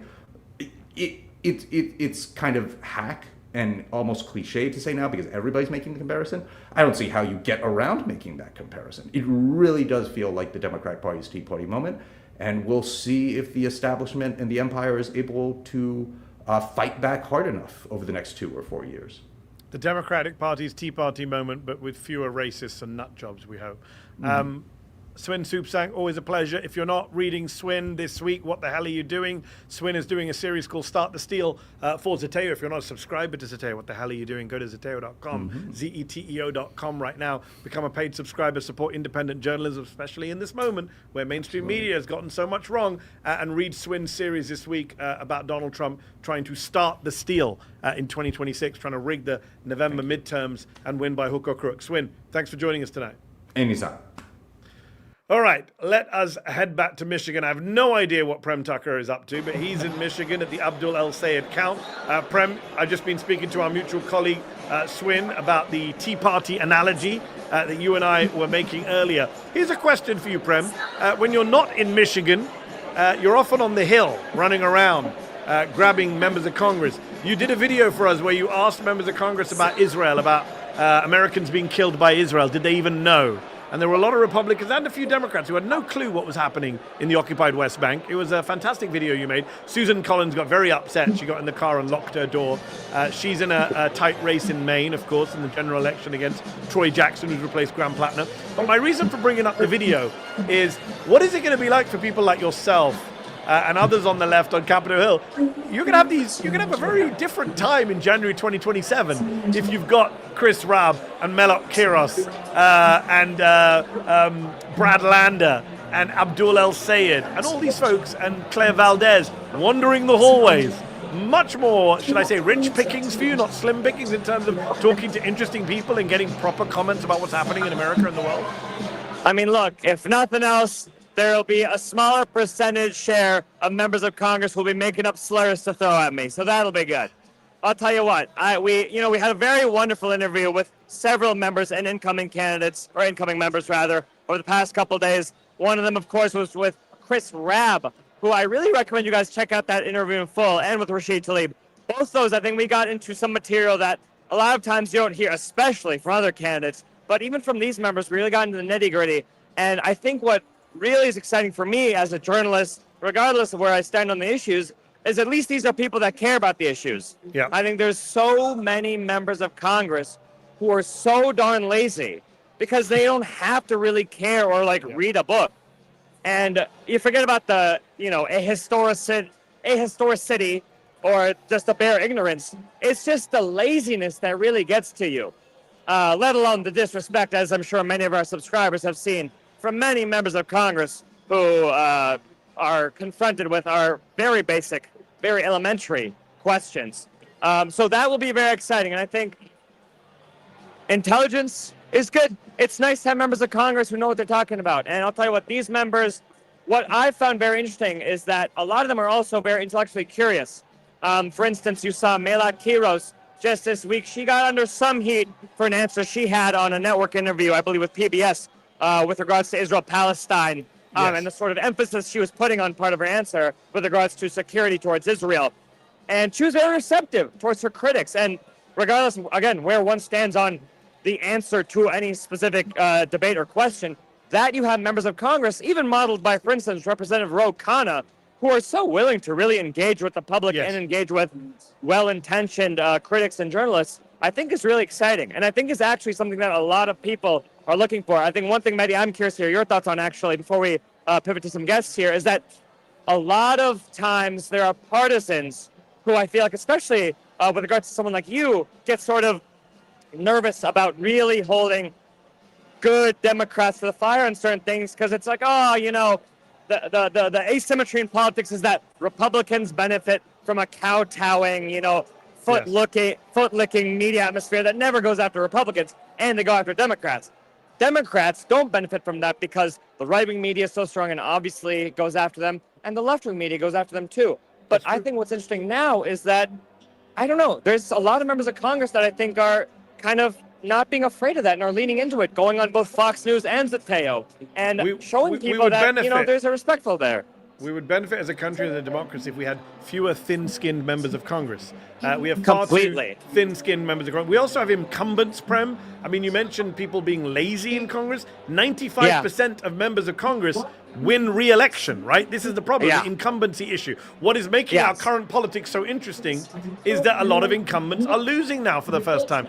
Primary insurgent candidates are winning. Things are changing. I mean, there are over 200 House Democrats, Prem. If you put a gun to my head, I could name maybe 40, 50 of them. But I follow politics regularly. I couldn't name around 100 members of Congress who I've probably never heard of because they don't do media, they don't do public appearances, they just sit, and win their re-elected seats, do a few local events, and, spend decades in Congress having never shown their faces. And I'll tell you what, that actually is a big dynamic that unfolds at the Hill when we're asking these questions. Because when I'm at the Hill, of course, I'll have, my members I'm looking for. But otherwise, I'll kind of ask any member of Congress our broader questions we have when it comes to, do you know how many Americans have been killed by Israeli terrorists and soldiers, for example? Should be an elementary question. What is so striking, actually, when you look at our videos, folks, is so many of the members are kind of just shocked that they're being asked a question generally, no less a hard one, because 400 of these guys just kind of coast by.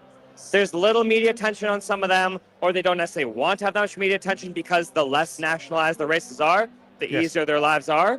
And the laziness, again, is so stark, and I think is another thing that's really being upended by these candidates that we're seeing now, is that there's nothing that necessarily would have made a House race in Michigan or a House race in Colorado exciting. I mean, look at Mehdi Kiros, for example. I mean, I'm going to hope to find her soon here.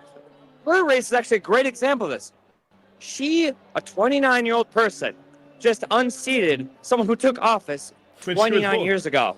And she went by and by, and as I think we were talking with Margaret DeRuse of IMU Policy Project, it's not necessarily good enough to be good enough or fine or okay enough. No more coasting. And I think that's good. Yeah, and it's healthy to have challenges to incumbents. This idea that you just sit in Congress in a safe seat for decades on end, winning every 2 years without any challenge or pressure, is deeply frustrating. You're looking around, Prem. You got a guest for us? No dice right now, so I know that there is someone on deck that might be waiting for you if you want to pivot to them, and we can be right back if that person is ready. I have no idea if we have a guest ready. Do we have a guest ready? Voice of God in my ear. Do we have a guest ready right now? Because I am here in Washington D.C. Prem is in Michigan. We've spoken to a bunch of people tonight, from Ilhan Omar to Chris Rabb to some fascinating people. I spoke to Wajahat Ali and John Nichols about what is going on with the left right now. We know, if we look at the results right now, I'm just going to give you an update on where we are on the results. We have Abdul El-Sayed at 49.7%. We have Haley Stevens at 46.7%, only 3 points between them, only around 17,000 votes between them. That's with 37% of the votes in. Now, some people have predicted that we might have a result by 10:30 tonight. It's nearly 11 p.m. Eastern. We do not have a result. The networks have not called this race. Neither candidate has crossed 50%. We got 37% of the votes in. In other races tonight, Cori Bush seems to have lost her re-election race. Her attempt to get back her seat against incumbent Wesley Bell, who beat her in 2024. We also have races in other Michigan House districts. Over in Michigan's 13th district, Sri Tanada, the sitting congressman, is holding on against a very strong Democratic Socialist challenge from Donovan McKinney, 53.8 to 46.2. And over in Michigan's 7th congressional district, William Lawrence, co-founder of the Sunrise Movement, member of the Democratic Socialists of America, is leading by a big way against establishment candidate Bridget Brink, who's on 29.5%. William Lawrence is on 42.7%. So interesting races going on in Michigan tonight. We've got more interesting races coming up in the coming days in Wisconsin. I also just spoke to Swin Supsang about what Republicans are going to try and do below the belt to try and hold on to seats while Democratic Socialists win seats across America and run in elections. So it's going to be a very, very close race. I'm about to be joined by a Democratic progressive candidate who won a primary, unseated an incumbent in New York very, very recently as part of the trio of Zoran Mamdani-backed progressives who won in New York on New York primary day. Do we have him? I'm going to check. This is the beauty of live TV. Do we have Brad Lander, who is former comptroller of New York City and is now a congressional candidate in New York City, having won the Democratic primary nomination? If by magic we have Brad Lander, then bring him to me, oh internet. We're waiting on Brad Lander. Oh no, there he is. Oh, that was so close.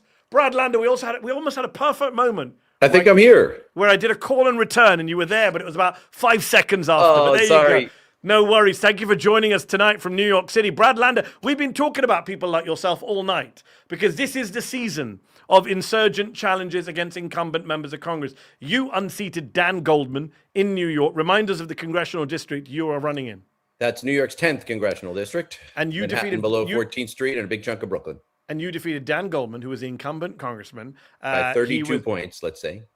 Yeah, you beat him quite handsomely, and I've seen him this week. I don't know if you've checked his Twitter, Brad. I don't know if he needs a bit of an intervention, but he's posting all sorts of things about how he was robbed, he was wronged, he was picked on, he was bullied, he was a subject of, I don't know, anti-Semitic, anti-Israel abuse. He's posted little clips of results showing that he won more poorer voters than you. He doesn't seem to have accepted the win very well. He trolled Abdul El-Sayed, who, despite all his criticisms of Kamala and his role in the uncommitted movement, moved very quickly to say, of course, the party's got to unify. And then yet Dan Goldman tried to say that people shouldn't lecture him on, how to proceed.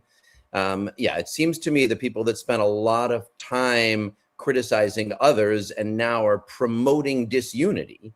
Yes. It's like the Democratic Party is its voters, and here they are speaking. And it seems like Democrats should listen to them. It feels like some Democratic politicians want to do that famous line about, well, change the voters, change the electorate. That's the problem we have right now.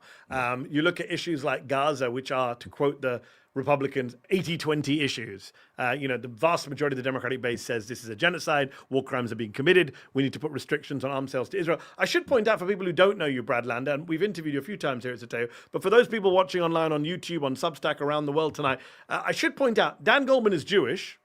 You are also Jewish. I really am. I find it fascinating that people say, oh, this Jewish American congressman was targeted for being Jewish, omitting the inconvenient part of the story that the voters of the 10th district decided to replace one Jewish Democrat with another.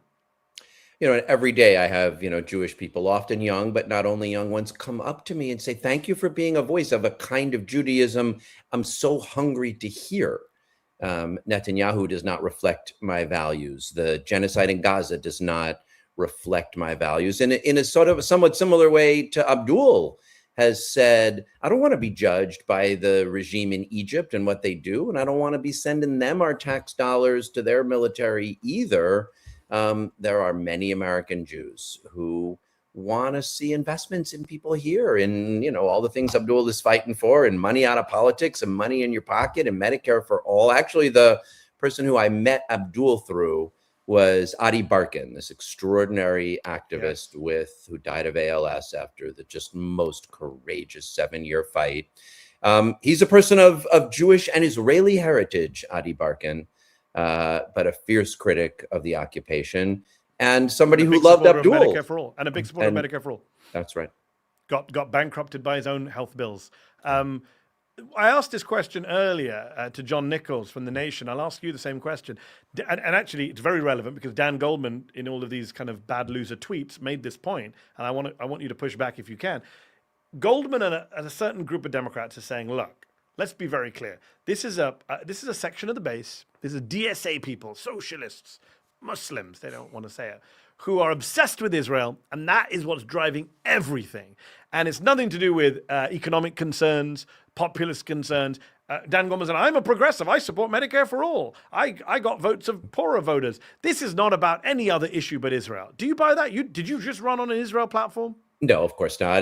Dan Goldman did not support Medicare for all when he won his congressional seat 4 years ago. Then he ran as the moderate he really is against 3 more progressive candidates, and he won with about 25% of the vote. Because they split the vote, yeah. It's a progressive district, but the 3 progressive candidates split about 3/4 of the vote. He won with 25%.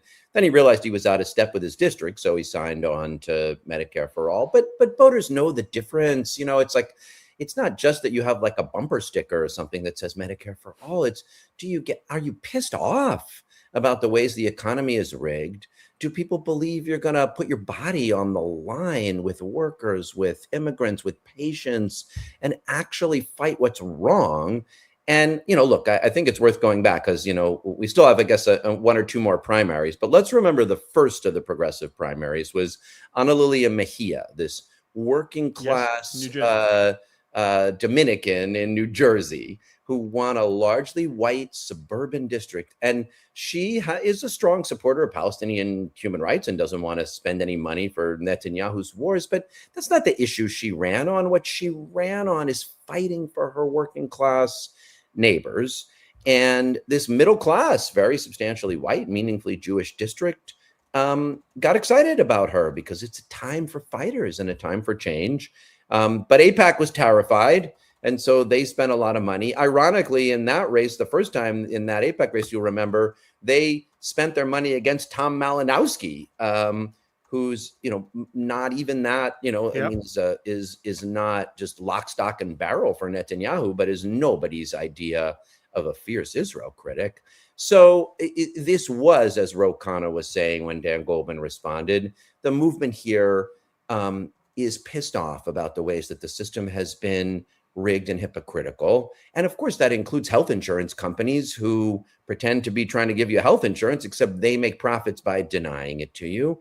And it's about a hypocritical foreign policy that says we care about human rights and international law until we don't. So there's no inconsistency between, not wanting to compromise on people's humanity, whether they're patients or people who need housing or families who need childcare in New York or New Jersey or in Michigan, and in people who want a foreign policy that thinks that Palestinian lives matter just as much as Israeli or Jewish lives. And there is a through line between, from Ana Lilia Mejia through to Dr. Hamawi and Daria Lisa and Claire and me and Malak Kuros and Randy Villegas out in California. And, fingers crossed tonight, Will Lawrence and Donovan McKinney and Abdul El-Sayed. Let me ask you this, Brad. If Abdul wins tonight, if Abdul El-Sayed wins this race tonight, he will have defeated $32 million of spending by AIPAC. $32 million. I said to Prem earlier, imagine how many people's lives you could save from malaria in a sub-Saharan African country if you spent $32 million on nets. On malaria nets. But anyways, the ridiculousness of money in politics, which is not just about AIPAC. But in terms of AIPAC spending, a lot of us will point that out. Our Zeteo coverage will say AIPAC lost this race. We will point out that AIPAC spent this money. Teddy Schleifer of the New York Times is talking about the numbers tonight, that no PAC has spent this much money in any race this year in the Democratic cycle. But if we talk about this, immediately a faction of people on the pro-Israel side, not just Jewish people, but people on the pro-Israel side more broadly, will immediately say, you're blaming Jews. This is anti-Semitic. It is very difficult to talk about something that we really do need to talk about that is right in front of our eyes. It's gaslighting to say that AIPAC is not a big force here, that AIPAC is not a nefarious force here, that AIPAC is not a toxic force here. But if we talk about it, there is a faction of people that insist on saying, you mean Jews. You're on Twitter like I am. You post. Believe me. Abdul El-Sayed says something about AIPAC and somebody says, he means the Jews. No, he doesn't mean the Jews. He means AIPAC. Look, if I post my endorsement of Abdul El-Sayed on Twitter, as I do, I will have a long stream of you're a traitor, you're a capo, you're a self-hater, you support anti-Semites. If I say the obvious thing, that deranged guy who stabbed an Asian man and a Jewish man, 10 days ago in New York City was not put up to it because Zoran Mamdani called Netanyahu a war criminal, yes, I will get called all those kind of hideous names. And yes, I spent, a meaningful amount of time as well in my primary criticizing AIPAC. And I got, told, why are you focusing on them? Now, if you looked at all the times when I talked about money in politics, I say, we got to get rid of crypto PACs and private equities influence in politics and AI and, and AIPAC. I want donor disclosure across the board. I want Citizens United changed. I want money out of politics. Yes. And also I'll articulate a foreign policy in which we should not be getting into endless wars and funding brutality. But yes, I've admitted to feeling a certain kind of queasiness here, not just that people will attack it, but of course there are really dangerous anti-Semitic tropes about the role of wealth and Jews in the world. So you have to call it out, and it doesn't hurt. And I've heard you do this, and I've sure heard Abdul do it, and I certainly do it as well. Some version of "let me be clear." it's anti-Semitic to hold all Jews responsible for Netanyahu's, what I find most anti-Semitic is if somebody says AIPAC or Israel and you say you mean the Jews. I think it's you're being the one being anti-Semitic, because if your instinctive reaction is to hear the word AIPAC, a toxic right-wing pack, or hear about the Israeli government and go, oh, all Jews, pretty sure that's the anti-Semitic flex. And it's AIPAC who chose to spend $32 million or wherever it lands. But we're not allowed to comment on it. Against Ana Lilia Mejia and against Abdul El-Sayed. So, of course, it has to be possible to talk about, Well, we appreciate you coming on to talk about it. It's a busy night. We thank you for taking time out. Michigan is 40% votes in. Nobody's crossed 50% yet. We will keep an eye out for the result. I'm sure you'll be watching after winning your own race. Brad Lander, thank you for joining us tonight. Appreciate it. Great to jump on with you. Thank you. Thanks. All right, let's go back to Michigan, where Prem Tucker is on the ground. I know that man standing to the right of Prem Tucker. I believe I've interviewed him at Zeteo. That is Mayor Abdullah Hammoud of Dearborn, Michigan. Prem, I'm going to hand it over to you. All right. Thank you, Mehdi. So, Mr. Mayor, how are you doing? How are you feeling today? I think it's a good day to be in Abdullah. Yeah. I'm curious, ever since the 2024 election, and even before, Dearborn has always been in these scare quotes, especially in a lot of the coastal media. They're always warning about the Dearborn Muslims, the Dearborn Arabs. Before we get into the electoral aspect of it, how has that felt as the mayor of this city to be spoken about like that? I think as somebody born and raised in our city, it's something that has followed us for as long as I've been alive. It's nothing new. But what's unique about our city is we're a city that your neighbor grows to be there in moments of joy, moments of sorrow. You grow to be family regardless of the direction which you pray, your ethnicity, your background, your immigration status. I think that's what's most beautiful about our city. We don't really care for what the world has to say about us because we know we are tight-knit, we're close, we're a small city, we're a large city with a small town feel, and that's what's most beautiful. A lot of the attacks on Dearborn, of course, originated after the birth of the uncommitted movement, an organic group of people that came together to protest the Joe Biden administration's policy and support of Israel's genocide in Gaza. One that still laid open the possibility to support a campaign that made some overtures to them. How do you reflect, firstly, on that moment, looking back on when that movement started to come into action? I think what you saw was residents who had a set of values who were willing to apply them globally and not exclusionary.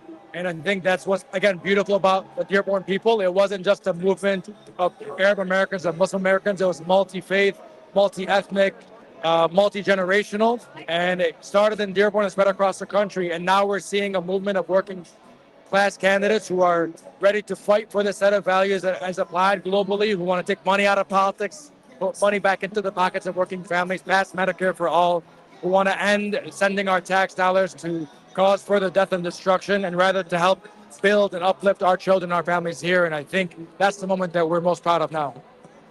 What do you make of the Democratic Party response to those demands and those wishes expressed by the uncommitted movement at the time? Rather than trying to evaluate the party's response, I'm looking at the movement on the ground across the country and across the world, and I can't help but feel hopeful that you see millions of people across our country standing together, uplifting candidates who, again, have this shared set of values that we can all believe in. And you're seeing a large turnout here in Dearborn, across the state of Michigan, because people have something to vote for. They feel inspired. And we now feel that we can aspire for more within the greatest country in the world. And so I think that's really where I'm at right now. Does it surprise you that sentiment from uncommitted and from Dearborn and Michigan generally expanded far beyond Michigan? Yes, in many ways it did, but at the same time, I think, ultimately people are humans, and they are willing to see the humanity in each and every single person. And as we saw genocide be televised before our eyes, I think you saw millions of individuals who had no personal attachment to Gaza or now to Lebanon or any other place to say this is just absolutely wrong. As a father of three, before anything, I can't imagine having to hold my daughters through that devastation and that destruction. And I think that is what brought people to speak out, to mobilize, to organize, and to really make sure our voices are heard. Oftentimes, when people in the media speak with politicians from Michigan, especially someone like yourself, the mayor of Dearborn, it gets flattened to almost making you the spokesperson of the American Arab community. I'm curious also, just as the mayor of an American city, where you have a window into the veins of this country, what do you see? I see that we're truly in a pivotal moment in our country's history. One where we are on the precipice of change, where corporate special interests are falling to the wayside and the voices of working people are rising. And what a beautiful thing. I think that is a very beautifully American thing. The idea that an individual with a name like Abdul El-Sayed might win a Democratic nomination in a state like Michigan, what it demonstrates is that a son or daughter in Michigan can be elected regardless of the direction in which they pray, because of the direction in which they choose to lead. And what is more American than that?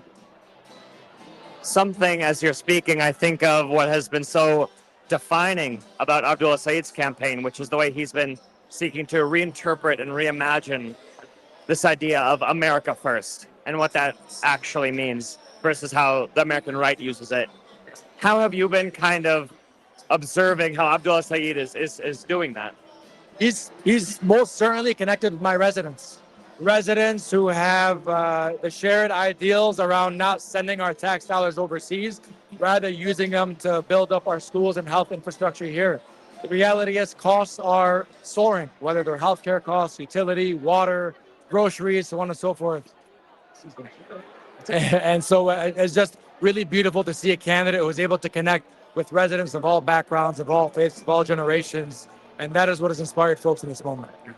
As we stand here in Detroit, Michigan, as you look around, as you think about the past few weeks, as the mayor of an American city, but also as a person in this country, what would you like to tell people who aren't here?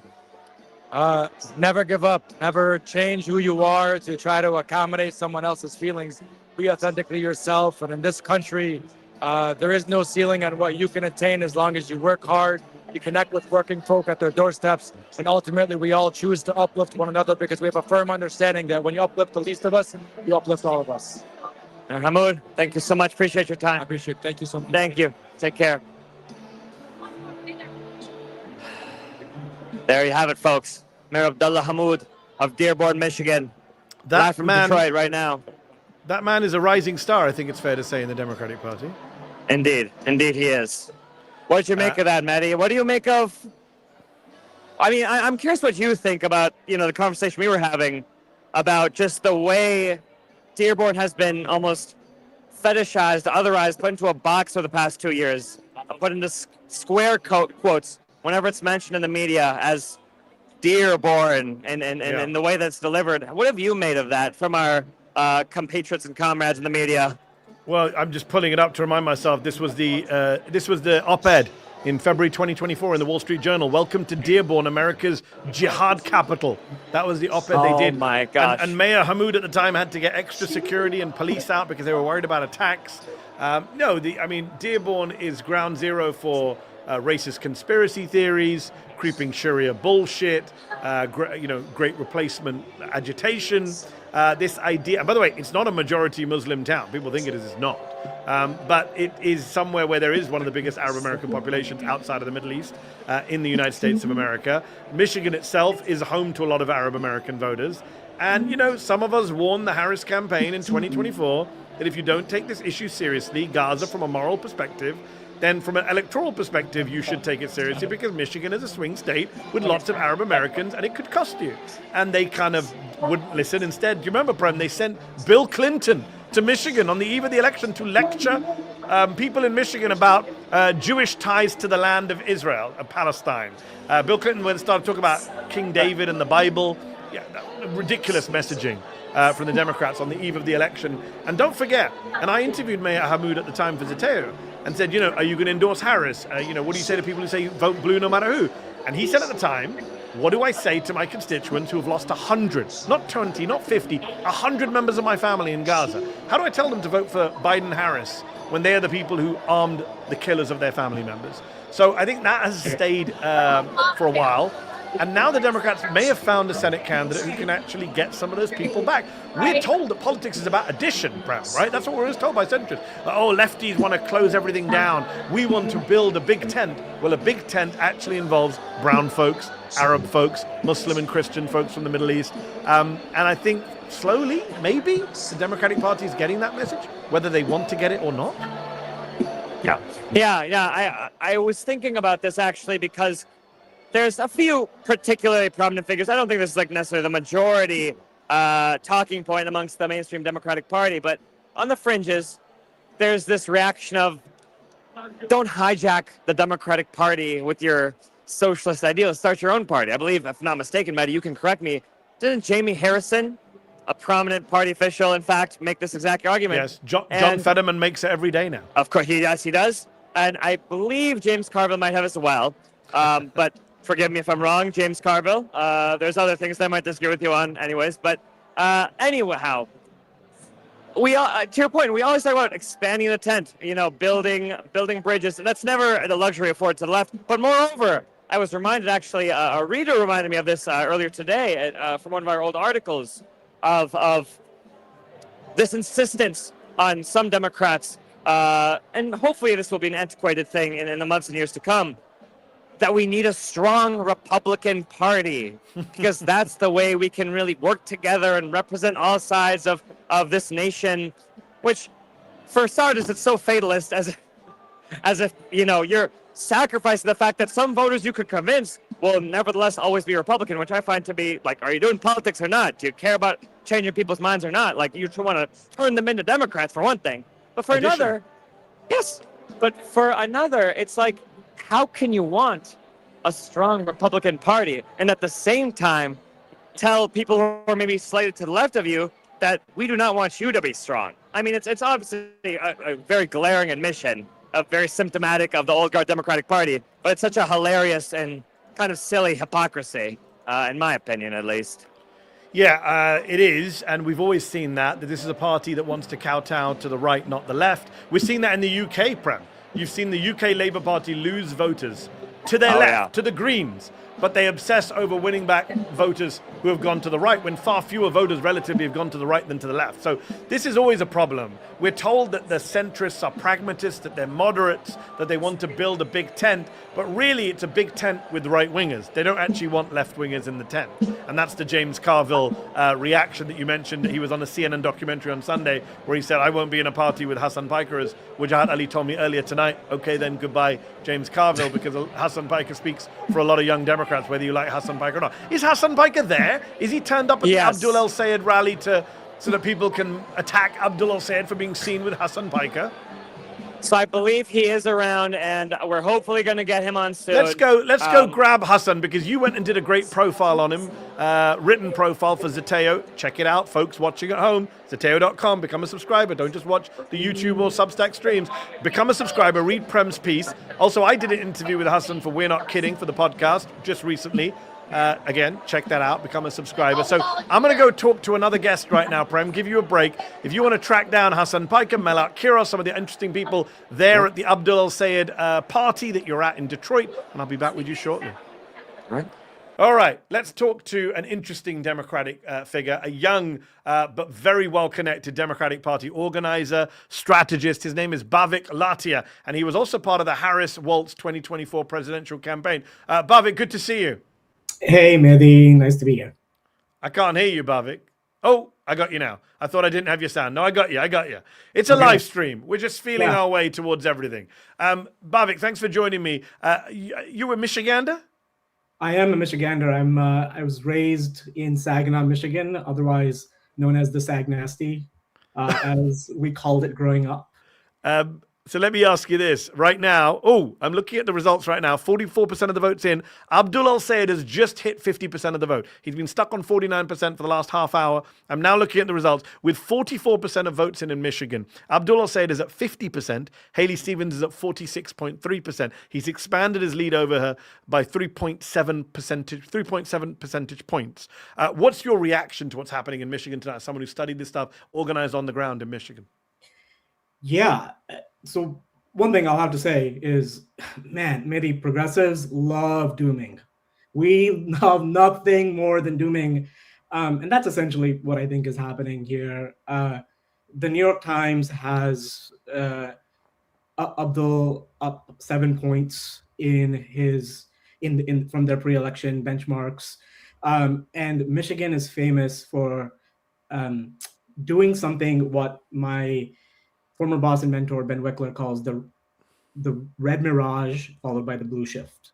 The early vote is always very, very, very conservative, and then the bluer votes come in, right? And this is how Trump was able to convince, frankly, too many people that the previous elections were stolen. And this is not just an issue in Michigan. We also have this issue in Wisconsin, where I worked with Ben from 2020 to 2023, where in Milwaukee County, you have to wait until 3, 4 in the morning for the votes to come in. And it can create this, for progressives, it creates dooming. On the right wing, they've gone into this really unhealthy, anti-democratic conspiracy mongering. But yeah, I'm feeling good. We're on track. Will Lawrence is, founder of the Sunrise Movement, is winning. He is at Congress. Let's check in on Will Lawrence, as you mentioned his name, Michigan 7th Congressional District, DSA member, co-founder of Sunrise, leftist. He is leading former U.S. Ambassador to Ukraine, Bridget Brink, in the Democratic primary for Michigan 7th Congressional District by 14 points, 43.2% to 29.3%. Yeah, that's an incredible story. He had so much outside money spent against him. I do think the quote-unquote establishment messed up by not trying to consolidate on their end. I mean, that was an obvious fumble on their part, but... Yes, there's a former Navy SEAL also running there, Matt Marsden. Yeah. But, I mean, I think Will would have out-organized even if it was a one-to-one matchup. His ground game, they knocked over 100,000 doors in East Lansing. And look, let me tell you, this isn't New York City. You got... the distance between one unit and another is quite far. To knock on 100,000 doors, that's a huge endeavor. And they got it done. Is it fair to say, just going back to Abdul and the Senate race, that if Abdul El-Sayed wins the Michigan primary tonight, that is a bigger deal than Zohran Mamdani winning the New York mayoral primary in the summer of 2025? I can't even believe that that's a question in our national media environment, Mehdi. Saginaw, where I grew up, is the quintessential swing county. It went Bush, Obama, Romney, Trump, and then Biden. And that Abdul El-Sayed is going to probably outright win Saginaw County tonight. That's a huge, huge deal. Yeah, I mean, look, I was an early supporter of Zohran. Obviously, I love Zohran, fellow Gujub High, but it is, it's Michigan, man. This is seismic on a level. I've been trying to find, people use political earthquake for Zohran. I've been trying to find the right language for what tonight is going to end up being. So, an asteroid hitting the Earth. Let me ask you this then. What about the counter argument, Bhavik, which says, all right, so it's harder to win in Michigan than New York, which means it's going to be harder for him in the general election than it was for Zohran Mamdani against a disgraced Andrew Cuomo and Eric Adams in a very blue city. What about the argument? And I've asked Ilhan Omar tonight, I've asked a bunch of people, so I'll ask you the same question. You obviously went up against a Republican who beat you in 2024. Donald Trump defeated Kamala Harris in Michigan. You were part of the Harris campaign, and we'll talk about that in a moment. But what do you say to people who say, well, hold on, Mike Rogers, the Republican candidate, he's loving this. He thinks that it's going to be easier for him to beat Abdul El-Sayed than Haley Stevens. I asked a question to Ilhan Omar. Let me ask it to you. Mike Rogers is a key architect of the opioid epidemic in Michigan. Dr. Abdul El-Sayed is going to demolish him in the general election. I cannot be more clear about that. The contrast that we are going to be able to draw between outsider Abdul El-Sayed, who is an economic fighter, is fighting for everybody, and an architect of the opioid epidemic who takes money from all of the corporate interests that are polluting our democracy. No, I'm sorry, Mehdi. That is, again, I think that's progressive dooming, which was a theme that I entered into this conversation with. I feel very confident about Abdul's chances to defeat Mike Rogers handily this November. That's good to hear. I'm checking in on the results again. It hasn't changed massively. Haley Stevens, what did she do wrong? As an organizer, what did she do wrong? Give me your take. My take always has been that she wouldn't have been competitive in this race were it not for what it's going to end up being almost $70 million in outside spending. I think that the race that Michiganders deserved was between Abdul El-Sayed and Mallory McMorrow, two progressive champions. That's the race that Michiganders deserved. And instead, because of, there were several factors. Because of outside dark money spending, and then I really think the McMorrow campaign mishandled and frankly went into the realm of Islamophobia in their response to Abdul and Hassan doing events on college campuses. Yes. That was a huge turning point. And comparing Hassan Piker to Nick Fuentes. It's crazy, that's just because his skin is the same color as my skin or your skin. That's, for me, that was a racist response by the McMorrow campaign. And that was also, it cost her. Maybe it would have ended up being, a McMorrow versus Abdul race if that hadn't happened. That is a very interesting counterfactual. Before we go, I've got to ask you, Bhavik, you were in the Harris-Waltz campaign. You and I have spoken privately before about this. Why did they botch Michigan so badly? Why did they ignore the very clear message for the uncommitted movement that people are going to stay at home? They're not going to turn out for you unless you take some small steps, baby steps, allow a Palestinian speaker on stage at the DNC, talk about the possibility of some kind of arms restrictions on sales.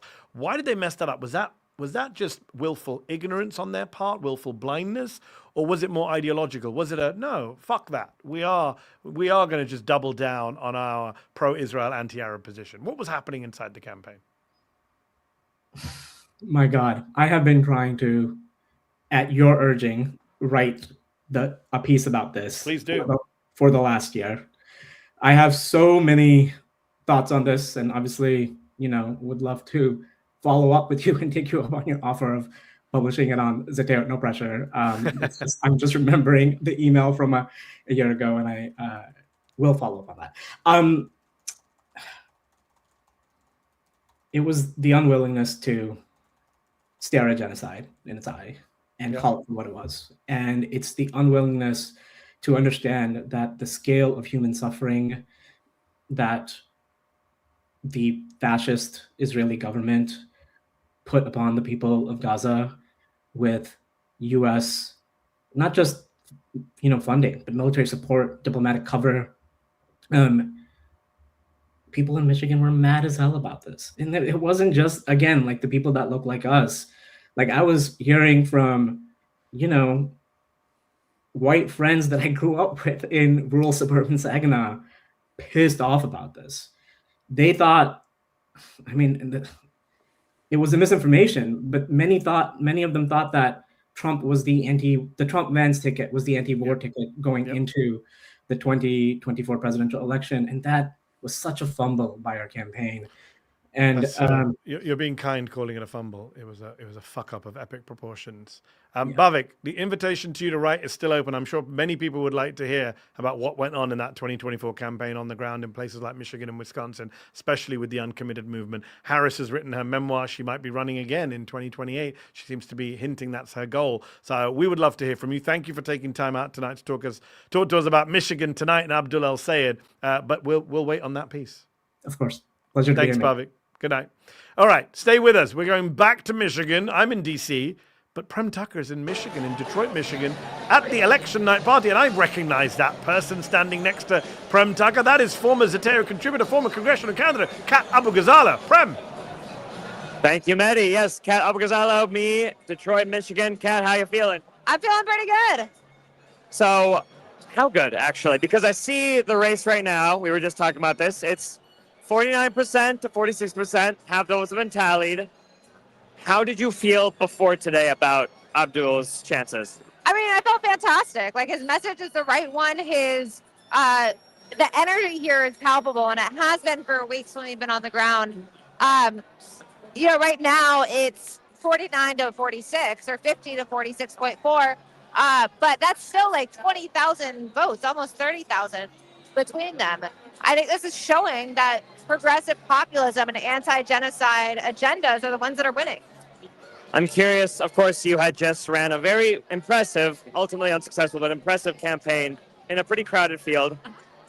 As a former candidate yourself, a former progressive candidate who was pushing the envelope, and lost someone who was ultimately fairly progressive himself, how have you been thinking about the contours of this race and also Will Lawrence, who, of course, just got his race called, and Donovan McKinney's race? How have you been thinking about them? For me, Nida Alam, Junaid Ahmed, we were some really early primaries, and I think a lot of people have learned from them. APAC pulled new tricks in my race, doing positive ads for a different progressive candidate, which we've never seen before. The amount that they in crypto are willing to spend on Nida, the ads made about Junaid.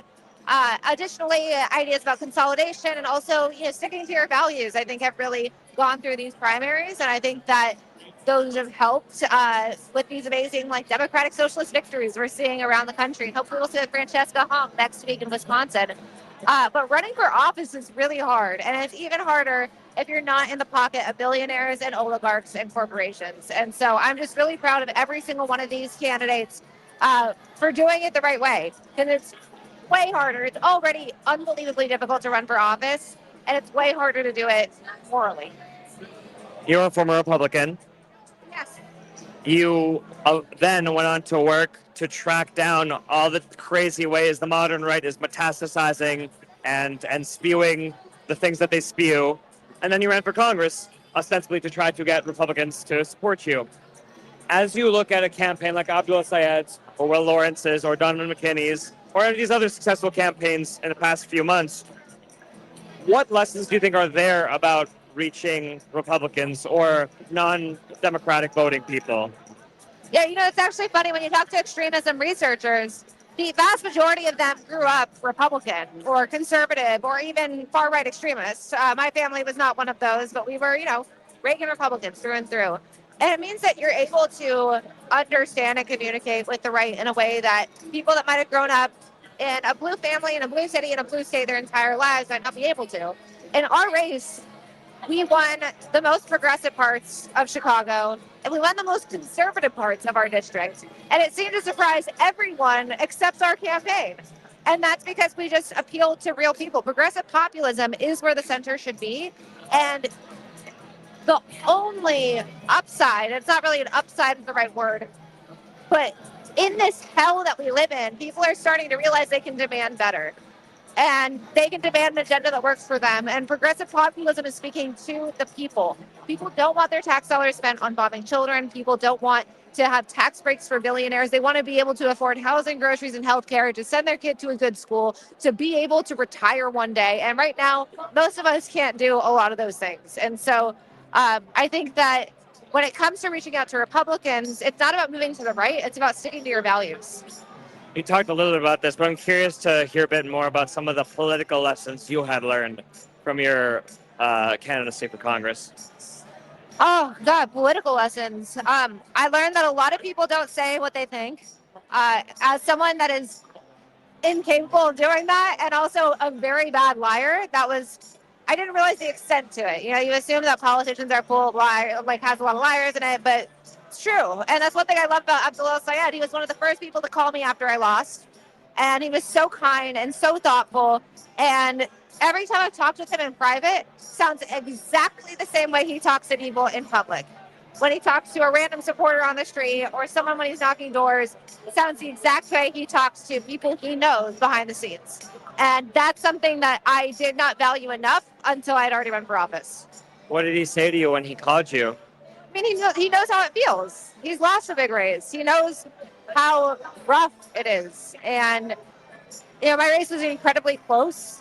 And I still had my indictment and my trial upcoming. And, ours was really early. And he was just very kind and expressed what he cared about and what he saw in our race and how it affected him and his supporters. And I just really appreciated it because there was very little I wanted to hear at that moment. I was mainly worried about not going to prison, and having to balance an election loss is a lot.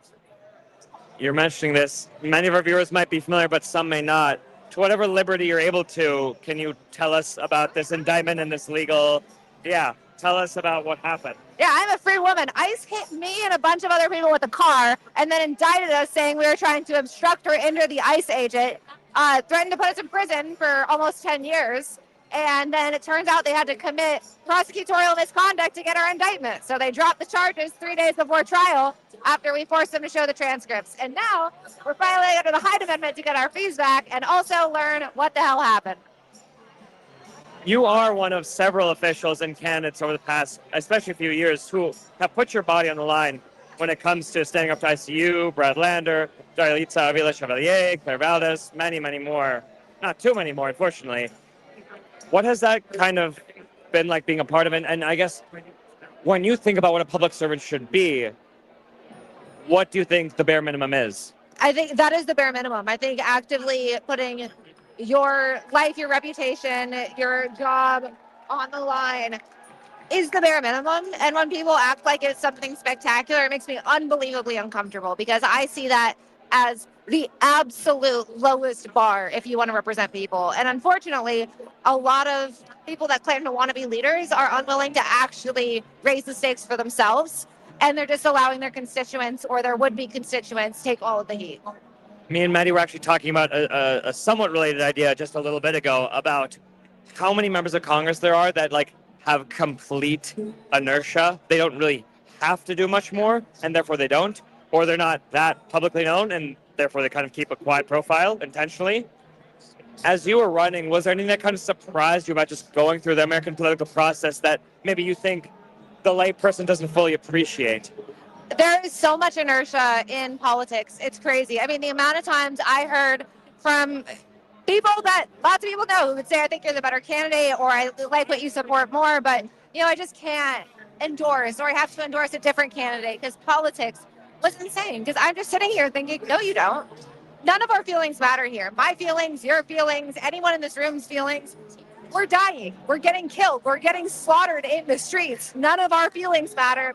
You don't have, why are you hoarding political capital if you're not going to spend it?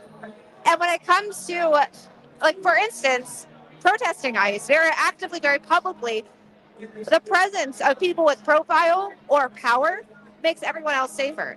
And it took me being out there for weeks for other elected officials to come out.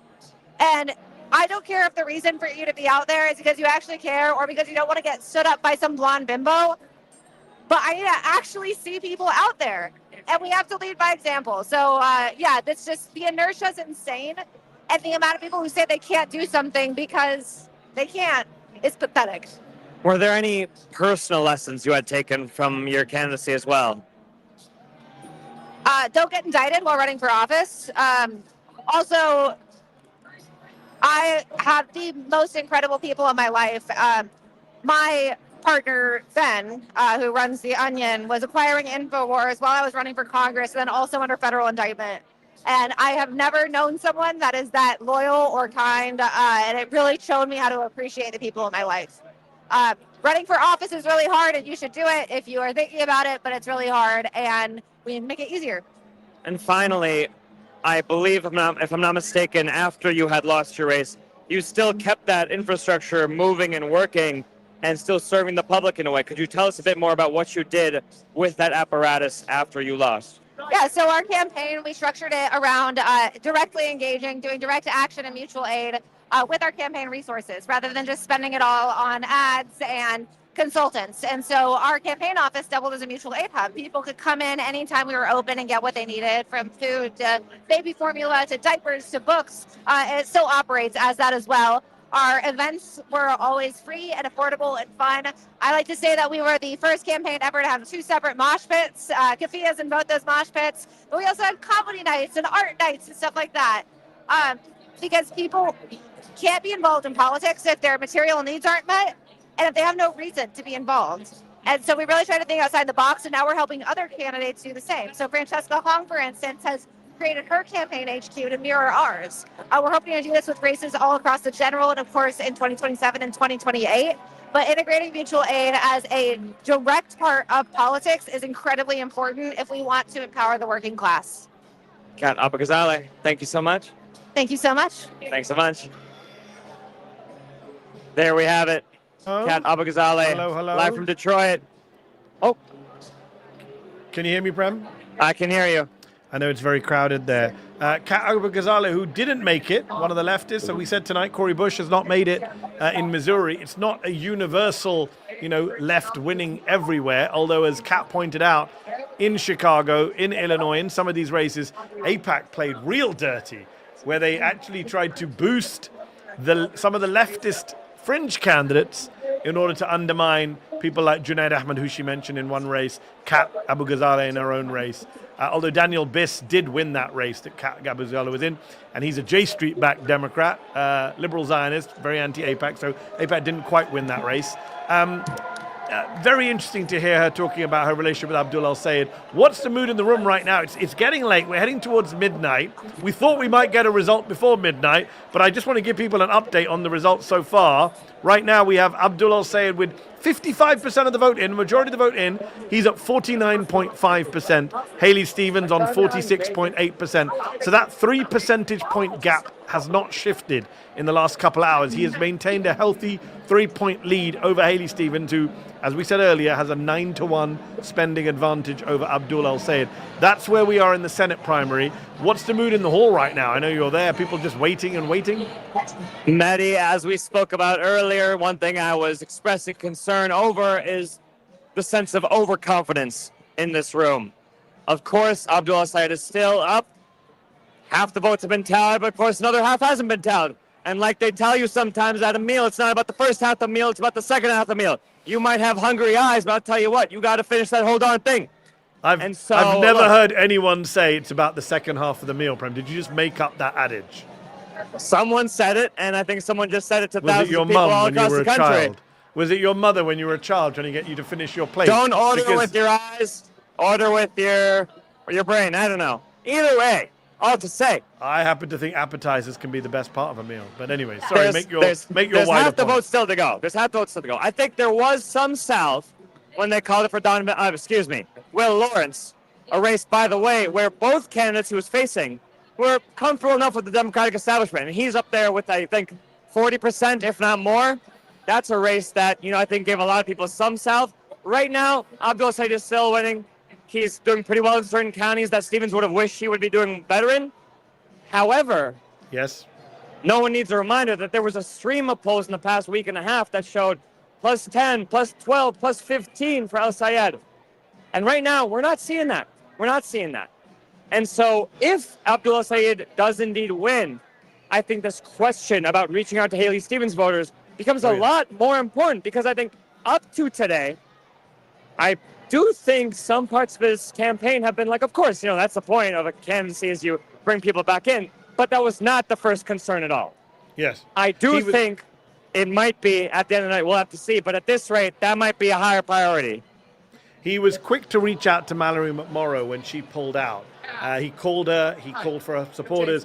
Haley Stevens did not call Mallory McMorrow until the media basically encouraged her to do so. I think obviously it was very different with Mallory McMorrow. There wasn't the same personal bitterness.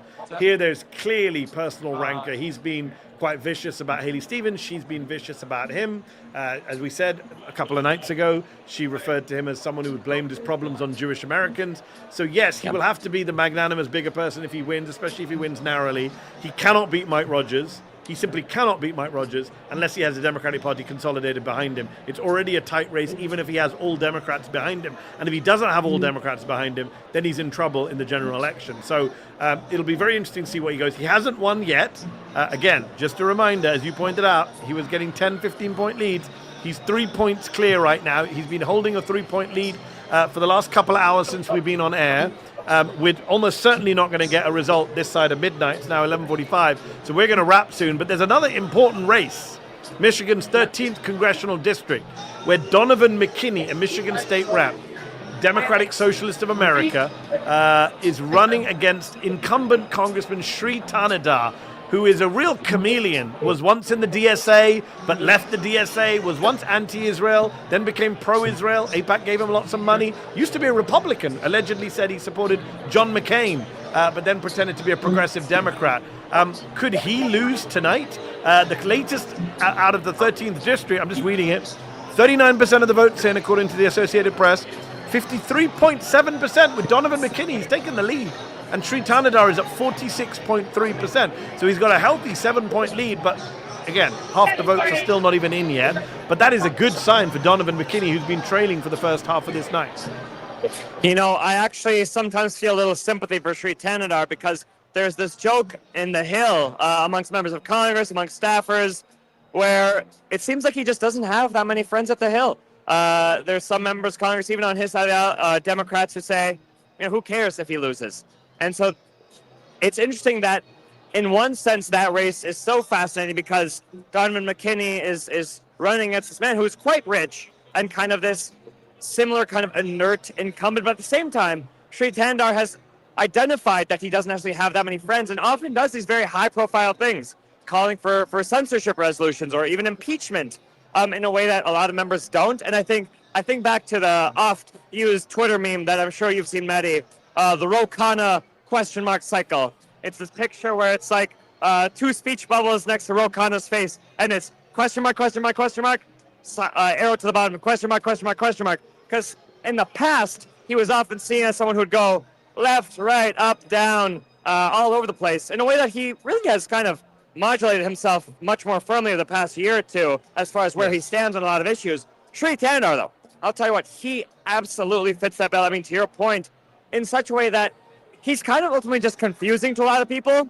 And I think in this race, when I've spoken to organizers and canvassers, their biggest concern has been, on one hand, he's an incumbent. And Donovan McKinney is running this upstart campaign where there's relatively slightly less attention than, you know, perhaps the Senate race. At the same time, the fundamentals have been good for McKinney. McKinney himself has run a very strong ground game.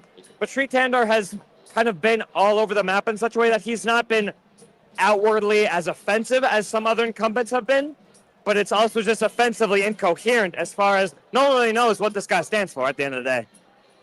Not at all. And when he does stand for stuff, it's standing for Israel, as he's done recently. So it would be nice to see him lose to a progressive insurgent candidate who is focused not on Israel. But if you look at Donovan McKinney, he's talked about affordability crisis. He's talked about bringing down the cost of car insurance, something very basic when it comes to the affordability crisis. He's talked about the fact that he can't even get all of his children proper health care. So an important issue. It really annoys me when people pretend that the insurgent campaign is all about Israel. As Brad Lander pointed out a moment ago, that's absolute bullshit that bad losers like Dan Goldman are pushing. I'm sure Haley Stevens will push that line. But again, it was Haley Stevens who decided to say that she dreamt about Israel. No one forced her to have dreams about Israel. As Ilhan Omar put it, Abdul El-Sayed is dreaming about Michigan.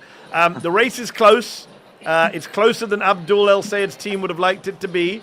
Taking another quick look at it before we wrap tonight. He's at 49.4%. She's at 46.8%, 56% of the vote in. Only 23,000 votes between them. So we shall see in the morning. You're going to be manning the first draft email for Zeteo. That's right. For those of you watching, the several thousand of you watching on YouTube and on Substack, make sure you're signed up to First Draft, which is the morning newsletter from Zeteo. So you can get Prem, who's manning First Draft tomorrow morning from Michigan. He'll be giving us results, I hope, in the morning, whether Abdul El-Sayed has defeated AIPAC and Haley Stevens and Chuck Schumer and Kirsten Gillibrand and Nancy Pelosi and Jim Clyburn and Debbie Stabenow and Gary Peters and Gretchen Whitmer and Dana Nessel and all of those folks who have endorsed Haley Stevens. We will see whether he's defeated this quite large coalition of money and power. Check out First Draft in the morning. Support independent journalism. This is a populist moment. That's what we've been talking about tonight. People are anti the political establishment, but they're also anti the media establishment. Do support media companies like ours, Zeteo, independent journalism, me and Prem and Swin and Andrew Perez and many others, great contributors across the board. Do subscribe to Zeteo.com. Do that tonight before you log off and check out Prem in the morning. Prem, I'm going to give you the last word before we wrap up this live stream. We didn't get the result tonight, but we certainly got lots of energy and some great guests. I just want to echo my thanks to all of you for tuning in and for your broader support for Zeteo. I just wanted to mention, Mehdi, before we got cut off earlier, there's been a lot of media stories over the past few weeks talking very favorably, or at least admittedly, about the impact Zeteo and other outlets, our peer institutions have. And I think that's seen in moments like this, where The imagination and the boundaries of American politics are expanding very rapidly and in a way that people have been hungry for a long time. And so all I can tell you all is in this moment in Detroit, Michigan, in the heart of America, in the spiritual center of the Michigan fist, as Cory Booker says, there's something happening. And we'll see exactly the extent of that tomorrow morning. But in the meantime, I just want to thank you all for your support, for your readership, for your viewership, for being a part of this movement of a new type of political journalism. And we want to keep serving you. So thank you all. Live from Detroit, Michigan, Prem Tucker. Thank you all for being here. Appreciate you. Good night, all. Thank you for watching. Subscribe to Zeteo.com.